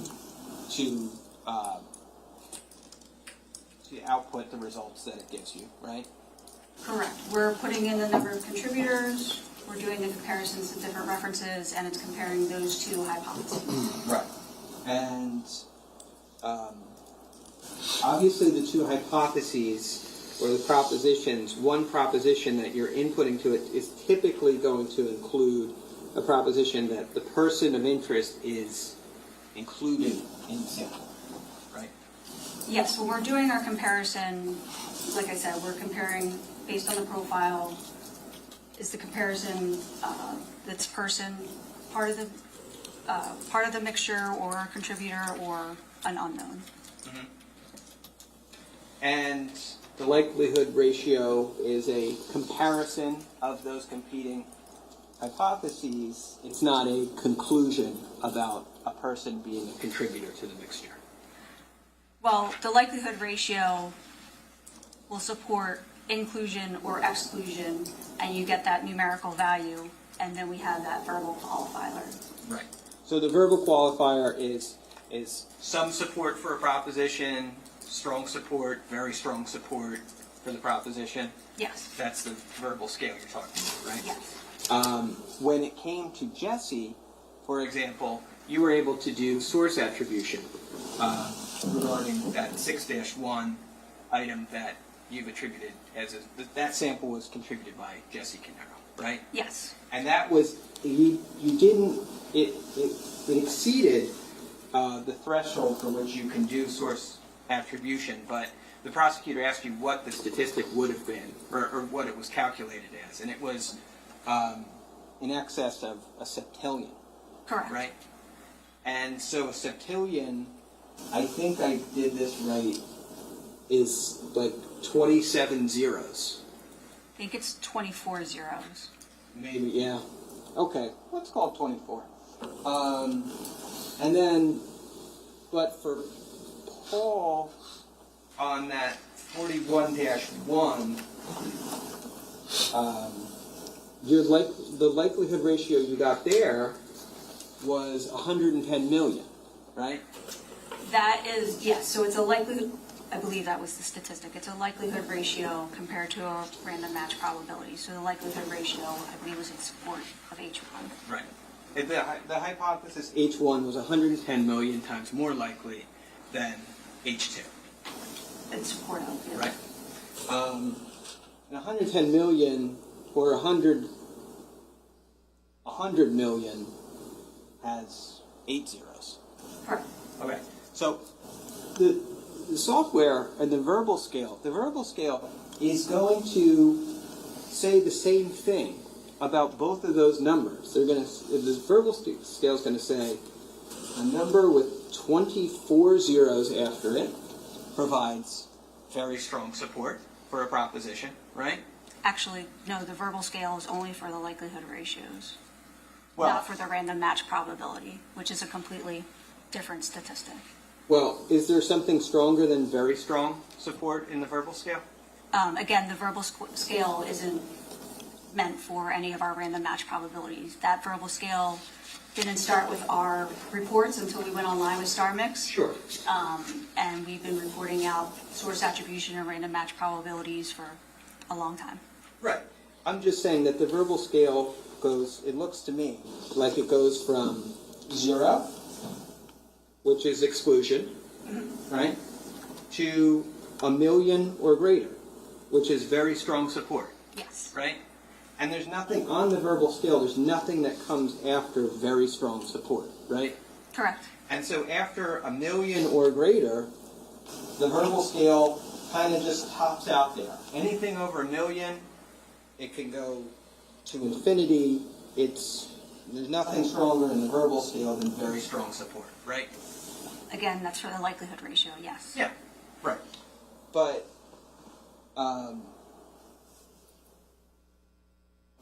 obviously the statistic you can generate in terms of these matches goes well in excess of that 1 million or greater in the verbal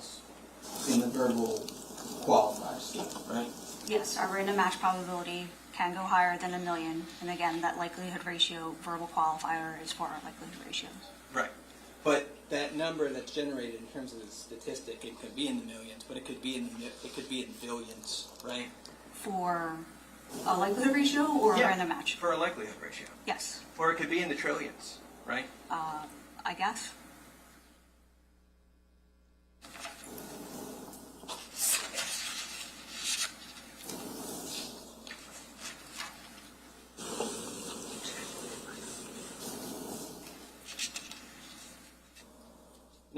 Okay, so the analyst,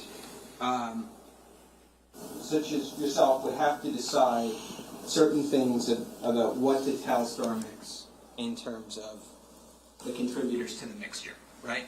Yes, we have to determine the number of contributors. If you take a look at the evidence and you think it's 2, you're going to put 2, right?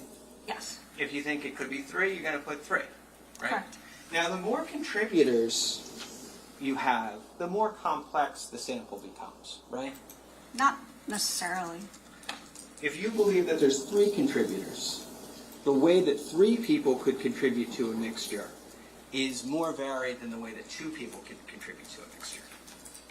I guess, yeah. I mean, that's a fact, right? Well, yeah, it would depend on who's a major, who's a minor. Everybody's contributing the same amount. Right, but you don't know any of those things prior to doing the testing, right? And the sample, there's no rules that come with the sample that say that the minor contributor has to contribute a certain amount, and the major contributor has to contribute a certain amount. The sample just is what the sample is, right? Correct. And sometimes we see that obviously there can be allele sharing amongst parents, right? A child can get an allele at a location from the same one from both parents, right? Yes. And that's a situation where if we just look at that in the abstract, we're going to see one allele at a location, but it's actually because it was contributed the same way by both parents. Could be, right? I guess, yeah. Okay. I don't think that was very clear. I'm sorry. Sorry. So the thing is that certain determinations that need to be made by the analyst, one of them being how many contributors. And does the analyst also determine which peaks potentially are included for StarMix's consideration? What do you mean by which peaks? Well, like in a traditional like electropharogram, right? There's peaks within that. Some of them might meet the lab's protocols for consideration. Some might not. Oh, no, the whole profile in and of itself just gets uploaded into the software. And the software can determine if something is below the analytical threshold for the laboratory. If it's below the analytical threshold, it's not on the electropharogram, it's not called at all. Okay, so it's not in there. Okay, I got you. Now, 2 analysts, right, I suppose it's possible, might come to a different conclusion about something such as the number of contributors. Correct. And one analyst might think there were 2, but another could think there were 3, maybe simple, right? Correct. Now, if analyst number 1 thinks it's 2, and they input that information into StarMix, they're going to get a different result than the analyst who input the 3-person mixture hypothesis into StarMix, right? I guess it depends on the mixture in itself. If there's still like a clear major, most likely that major will still get called as it is. The minors might get called differently because StarMix will be trying to put in more people in a 3-person mixture than a 2-person mixture. Mm-hmm. Right. But the various ways that StarMix might interpret a 3-person versus a 2-person mixture, we couldn't really say because we're not really able to do all the computations that StarMix does, right? I mean, it can be done by people, but no. I mean, it's too much calculations for us to do ourselves. So, yeah, the software does that. Like it has to consider too many possibilities. It considers more possibilities than we can really practically consider, right? Yes, when you start adding your contributors, again, if you have 3 contributors versus 2, it's going to take into account more various possibilities based on the data that's there. Right. Because you were saying, kind of comparing it to GPS. You used to look at the map, now you look at the GPS, right? Yes. Now, there might be like 3 ways for you to get to this courthouse, say, right? Mm-hmm. But StarMix is not, it's not really the difference between a map and a GPS in the sense of the number of possibilities it considers, because StarMix can consider millions of possibilities. Yes, it goes through and it evaluates the data, comes up with most possible or possible genotypes, and starts giving weights to those genotypes for those different contributors. Right. And StarMix, you know, you can look at what it produces, right? And you can see if after that output you believe it makes sense, right? Correct. But StarMix makes determinations within that software. StarMix makes determinations about who is a major and a minor within a sample, right? Yes. And and StarMix can also, in terms of the reports it produces, it does component interpretation, right, for major and minor contributors. For like C1 and C2, contributor 1, contributor 2, yes. Yes. And it actually, within that, it creates, StarMix could state within that component interpretation that there's several possibilities for a given locus and how the major contributor contributed, but it might weight those differently, right? Yes, it's various allele or proposed genotypes from the analysis and given a weight for that. Okay. And StarMix, in terms of a major contributor, might typically choose in a given allele the interpretation that it's weighted most heavily, right? Some of them, yes, can get weighted heavily, yes. But StarMix doesn't automatically choose the allele combination that it weights the most heavily, right? I'm not sure what you mean. Well, so let's say at, I don't know, at the location D13, S317, StarMix sees an 1112 and weights that as, 97.34%, right? Okay. Now, I would imagine that's a situation where it's very likely that StarMix is going to say it believes that those are likely to be the alleles that were contributed by the major at that location. Based on the data and based on the analysis, yes, it came up with that weight of 97-something%. Right. But StarMix isn't always able to weight things that heavily, right? Correct. And sometimes the best StarMix can do at a given locus, it could be 20%, it could be 15%, right? Again, it would depend on the data, and if you're starting to look at those minor contributors, because there might be dropout happening, or there might be allele stacking. Right. Yes. I mean, that's one of the things that StarMix is good at, though, and the reason why it's used is because it can consider all those possibilities simultaneously. Yes. And it keeps it all in its mind, so to speak, at the same time, right? And that's the thing that a human being can't do, right? I definitely can keep all that in my mind. Well, it's for computers, Yes. right? And a computer is needed to keep that much data information in consideration at the same moment, right? Correct. So in terms of the results that it outputs results, and you can check it against your interpretation of things. But we can't really check its work. We can't really ask the software, why did you produce the results that you produced, right? Meaning, why did we produce why are those the assigned weights? Or? Why are they decided? Why did you make a choice about who assigning a certain allele to a major versus a minor contributor, things of that nature? Well, again, some of that is intuitive as an analyst looking at that data and then looking at the StarMix report. Sure, but you can't have a conversation with the software about why it's doing what it's doing. And I think it's important to distinguish perhaps that what we're talking about is not like an AI program, right? Correct. It's just a traditional software program, and it's not a language model. It doesn't have there is no back and forth kind of iteration or conversation between you and the program, right? Correct. It's all based on mathematical calculations. Right.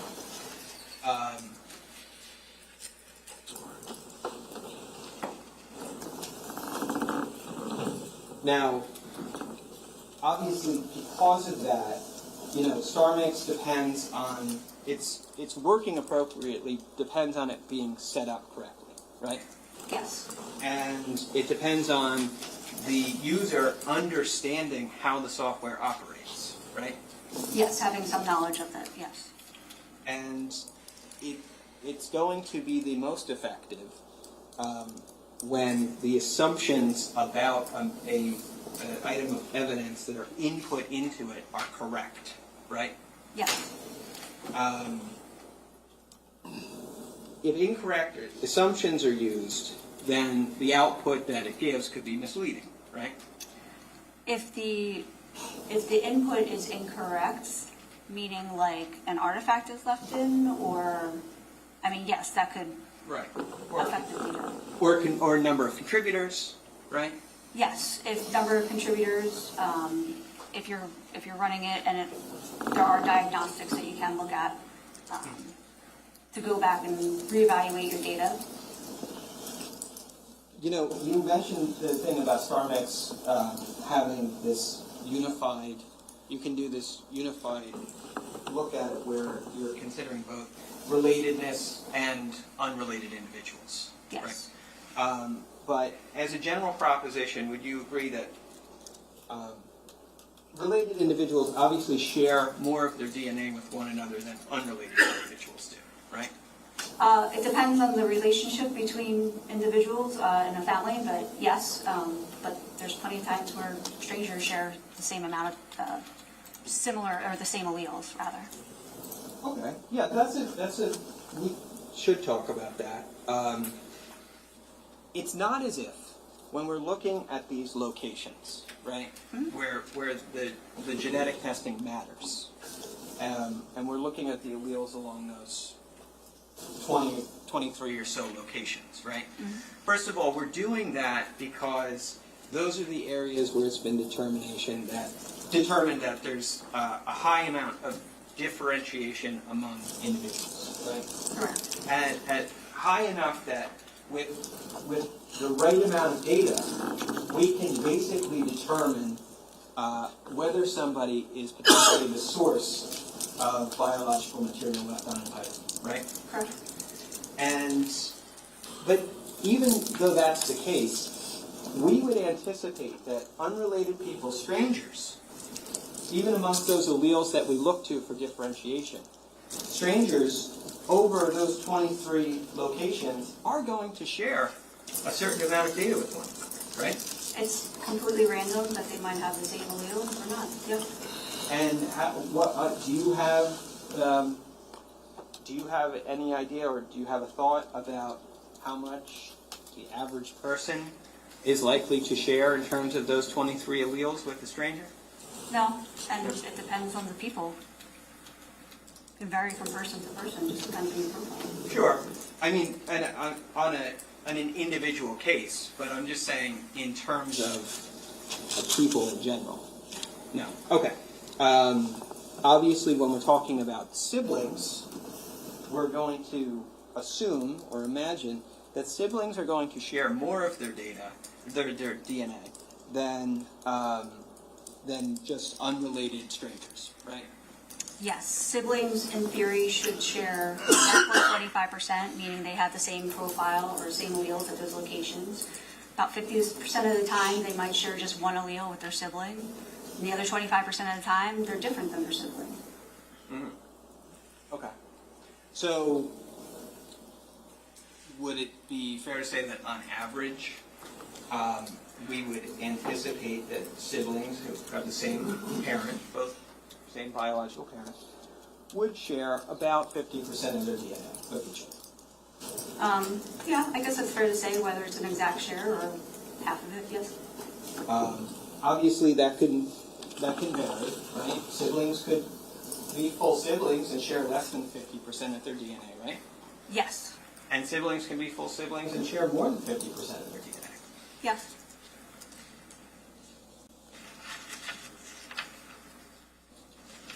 But because you get half your DNA from your mother and half your DNA from your father, right? It's reasonable to say that in general, 50% would be the average relatedness between siblings. I think based on, like I said, that 25, you would expect about 25% of the time it's an exact match, meaning both alleles match it for each sibling. And about 50% of the time you would have about one allele matching at all those locations between siblings. But siblings could be more, they could share more alleles than just 50% of the tested alleles, right? Yes, they can share a lot or not share as much as you would expect, yes. And identical twins share 100%? Identical twins have the same STR profile. So anywhere you tested an identical twin, they're going to look the same in terms of the profile as their twin, right? Yes. But siblings who are not identical twins,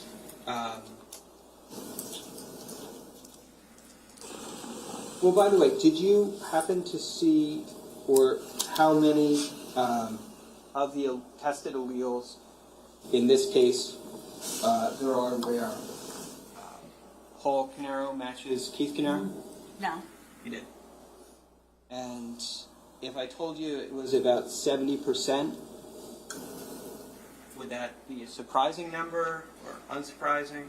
No. No. I mean, like we just said, they can share more sometimes with siblings or not share at all. Or not share that much, I should say. Right. Obviously, 70% would be a significant amount more than 50%, right? It's larger, yeah. And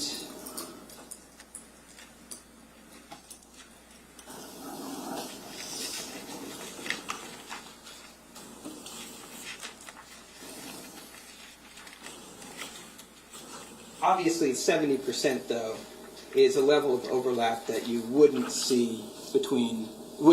to see between unrelated individuals, right? I think that's fair, yeah. And, you know, siblings can commonly differ at several loci, if not many loci, right? Yes. Would you agree with me that seeing an overlap at 21 out of 23 loci reflects a strong genetic relationship between two individuals? I'm sorry, can you repeat that? Yeah, sure. An overlap in terms of the same alleles being present at 21 out of 23 loci, right? Like fully the same exact alleles, like 11, 12, 11, 12? Or do you mean like 11, 12, 11, 11? And the 11 is overlapping? The second. The second? No. I mean, if you, again, as siblings, you can share that much information. Like I said, 25% of the time estimated, you share exact, so 11, 12, 11, 12. About 50% of the time, you share that one allele, an 11, 12, or an 11, 11. Right. But there are differences even at those locations where they share one allele. Sure.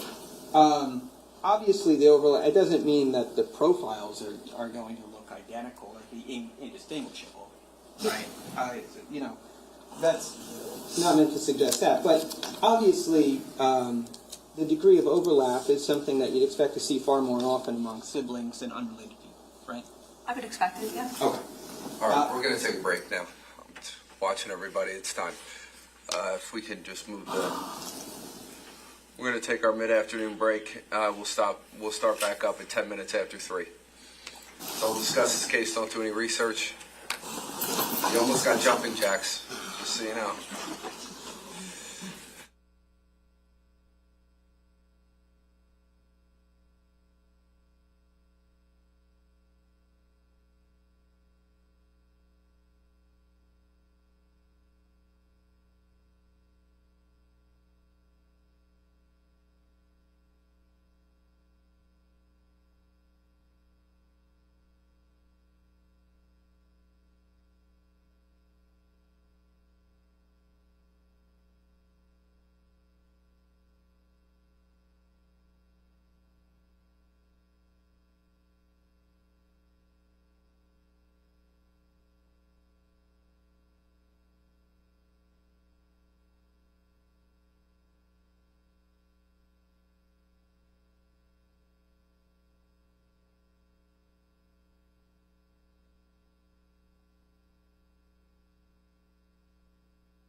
We're very halfway up. Thank you, though.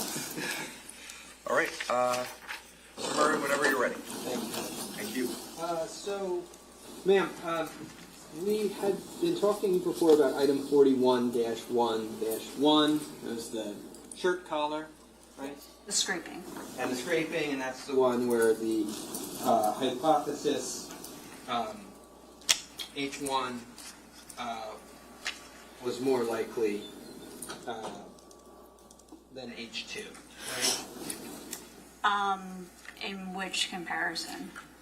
In 41-1-1, where you said the DNA profile is 110 million times more likely to occur if H1 is true rather than H2. But there are multiple likelihood ratios and comparisons made, so Right. which comparison, which reference sample? That was the reference sample, Paul Caneiro versus Paul Caneiro, one unknown individual versus two unknown individuals. Yes. Okay. And then there's an interpretation report that StarMix generated regarding that testing. Is that right? Yes, every StarMix run generates an interpretation report. Okay, so that interpretation report is actually, who creates that? Do you create that or does StarMix create that?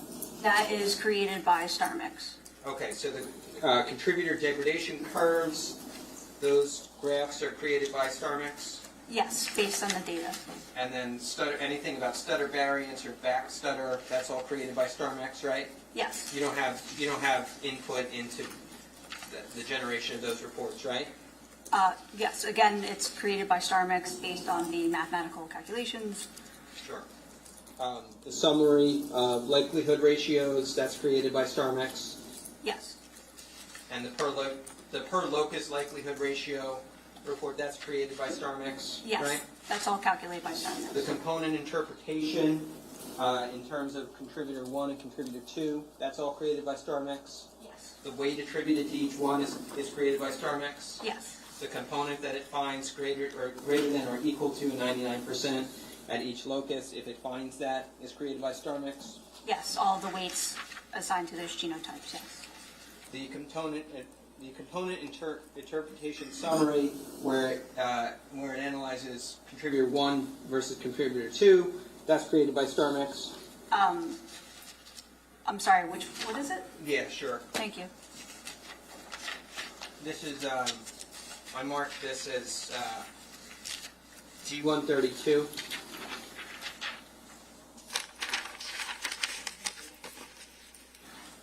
I don't know, maybe there's a I'm going to approach you guys with 132. Okay. Maybe there's a different name for this. I was referring to this. Yes. So there's just a summary of what was done or what was compiled previously. If it was able to determine the genotype at that location, it's noted there. Okay. And if not, it gets noted as F if it's unknown. Okay. And that also is created by StarMix? Yes.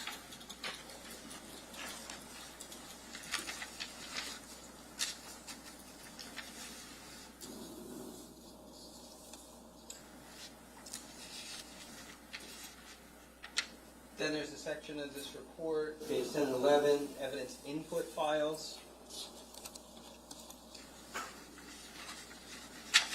And also we see that there's, the report references reference samples that the program considered, right? Yes, and that's, again, all based on the data. So the input file is based on the electropherogram, that data from the CE run, that gets uploaded into into StarMix. And then also any reference samples that are compared, that's on the summary as well. But all this output, this 15-page report, the things that are generated within the report, all of this is generated by StarMix itself, right? Yes, that report is generated by StarMix. And StarMix, based on the information it receives, it engages in modeling and statistical interpretation. It comes up with the results that it provides for a given sample of evidence, right? Yes. Okay. Now, when we're talking about 41-1-1, what we know about that is the assumption that was provided to StarMix was that there were two contributors to the mixture, right? Correct. And when you're the one obviously who made that assumption for StarMix, right? Yes, based on the data, I felt it was best explained as a mixture of two contributors. When you made that determination, you were aware that the reference samples that you had for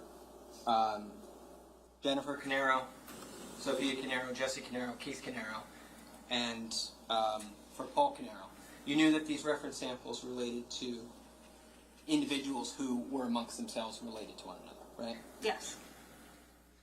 And you said that the testing is able to consider both related and unrelated individuals in outputting the statistic, right? Yes, we report out the unified likelihood ratio. But you can only put together a likelihood ratio based on propositions regarding the presence of people for whom you're able to test, right? If you don't have my profile, you're never going to be able to generate a likelihood ratio to say whether or not I'm a contributor to a mixture, right? Correct. Without my profile, you can't make any statements about the likelihood of my contributing or not contributing, right? Correct. There is that unrelated statistic, but again, we would need your reference sample to see if you're supported inclusion or supported exclusion. Right. Now, if are you aware that Paul Caneiro and Keith Caneiro have another brother? Objection. What is the relevance to this? I'm going to allow it. Go ahead. If there is another brother, right, a full sibling, Paul and Keith, whose DNA sample is not included in the testing, right? You're not able to make any statements about whether that person would be an inclusion or an exclusion at any of these on any of these tested items, right? Well, in the StarMix report, there is a sibling likelihood ratio that's estimated that if it was a full sibling, but again, you would still need the reference sample to compare. Right. Without the reference sample, nothing can be said about the hypothesis regarding likelihood of contribution, right? Well, the likelihood, like I said, is there for a sibling, theoretically, but again, we would need that reference sample to do the comparison. Right. And if, would you agree with me that regarding the component interpretation that StarMix did on 41-1-1, that was what I just showed you before, that it believes that there's, as to contributor 1, that contributor 1 only has alleles that from which data can be interpreted at 1, 2, 3, 4, 5 locations? I don't have it in front of me, but Okay. if there's numbers at 5 locations, then yes. Okay. And would you agree with me that Paul, in terms of these testable locations in the reference files for Paul and Keith, that Paul matches Keith in a much larger percentage of these locations than he might appear or his alleles might appear in this component interpretation? I'm sorry, are you talking about the profile compared from Paul to Keith? Yes. And that they share, I think you said earlier about 70%, whether Right. it's one allele that they share or the same 2 alleles they share? Mm-hmm.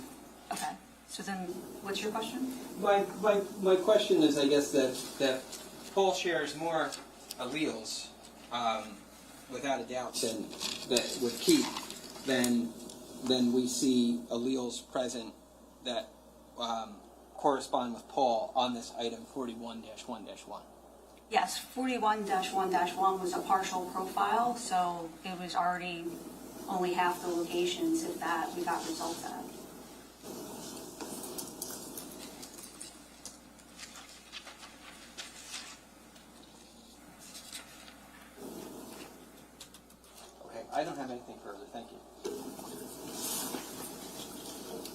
Redirect.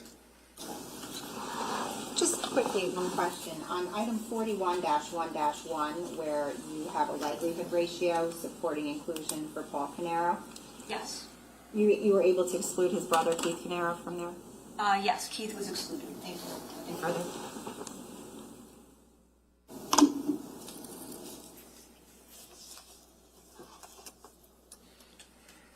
Anything else? Just to clarify, Keith was excluded in this particular instance based on the Star Mix's interpretation, right? Keith was excluded from the mixture, yes. Okay. Thank you. I'm not sure that answered the question, though. So that we all understand, he asked you if it was excluded because of Star Mix, and you just said he was excluded from it. Is it from Star Mix, or is it from your own interpretation? Yes, sorry, Your Honor, it is from Star Mix. A likelihood ratio of 0 is calculated, which is an exclusion. Okay. If anybody has a follow-up based upon that, I just want to make sure that I understood what the answer was for the jurors. Nothing from the state judge. Okay. You can step down. Thank you. Thank you.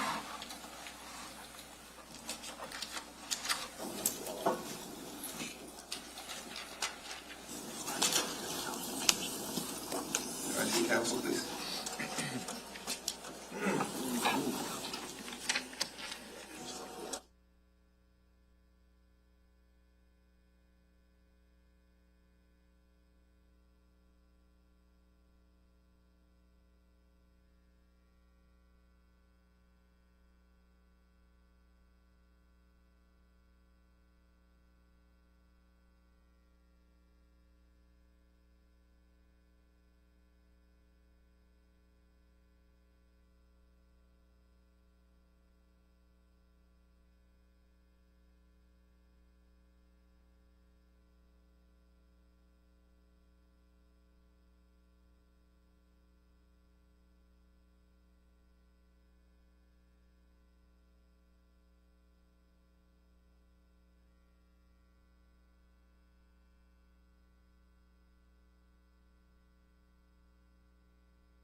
Ladies and gentlemen, before I say what I'm going to say, I'm going to go back on my word for a minute. I apologize, but I feel that I should, and this is just coming from me. Because there were so many questions about Star Mix and the information and how it was relied upon, or however you're going to decide, what I'm going to do right now is I'm going to read the expert charge again, just because in the abundance of caution, I just want to remind you of this charge. As a general rule, witnesses can only testify to facts known by them. This rule ordinarily does not permit to be received as evidence the opinion of a witness who is not testifying as an expert. However, an exception to this rule exists in the case of an expert witness who may give their opinion as to any manner in which they are versed, which is material to the case. In legal terminology, an expert witness is a witness who has some special knowledge, skill, experience, or training that is not possessed by the ordinary juror, and who thus may be able to provide assistance to the jury in understanding the evidence presented and determine the facts in this case. You are not bound by such expert's opinion, but you should consider the opinion and give it the weight to which you deem it is entitled, whether that be great or slight, or you may reject it. In examining an expert's opinion, you may consider the reasons given for it, if any, and you may also consider the qualifications and credibility of the expert. It is always within the special function of the jury to determine whether the facts on which the answer or testimony of an expert is based actually exist. The value or weight of the opinion of the expert is dependent upon and is no stronger than the facts on which it is based. In other words, the probative value of the opinion will depend upon whether, from all of the evidence in the case, you find those facts are true. You may, in fact, determine from the evidence in this case that the facts that form the basis of the opinion are true, not true, or true in part. And in light of such findings, you should decide what effect such determination has upon the weight to be given to the opinion of the expert. Your acceptance or rejection of the expert opinion will depend, therefore, to some extent on your finding as to the truth of the facts relied upon. You and you alone are the sole fact finders in this case. You must be persuaded solely by the evidence presented at trial when determining whether the state has satisfied its burden. As the sole judges of the facts, you are to determine the credibility of the various witnesses, as well as the weight to be afforded to their testimony, to determine whether the state has proven beyond a reasonable doubt all the elements of the crimes charged. So again, that applies to all four of our witnesses today, but I just wanted, out of an abundance of caution, just to read that again. So ladies and gentlemen, we actually have concluded with our witnesses for today. I do want to tell you that, candidly, we are working at you may not think so, but I'm telling you that we're working at an extreme good pace. And we're way ahead of schedule, and I'll tell you more about that at some point. But I don't want you to think, because I'm letting you go, that you should be concerned about any things that you may have coming up in the future that I'm aware of. So I don't want you to worry about any of those things. We're moving at a good pace, and we're going to be just fine. I promise you that. And we're not supposed to promise, but I did it anyway. So with that being said, though, what I'm going to do is I'll have you back tomorrow, same time, same place. I hope you have a good night. Please don't discuss this case. Don't do any research. And we'll start back up tomorrow morning at 8:30. Thank you all. Have a good night.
Okay, we can all be seated.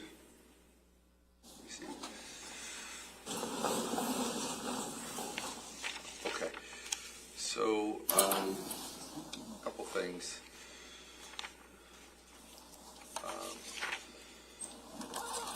We just had a conference at Sidebar. There will be one stipulation that will be read. That will be done at the end of the state's case, and I'll read that in at that point in time. Both sides agreed to that. As it relates to how we're moving for the rest of the week, why don't I have counsel come up and we're going to talk as a sidebar for a minute before I say anything.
voice back on, please.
Conference, I wanted to talk to the attorneys about scheduling for the week based upon where we are, just so that everyone in the courtroom knows what's going on. So we'll have testimony tomorrow and Wednesday.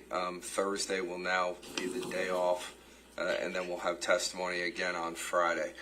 And then we'll start back up again next week.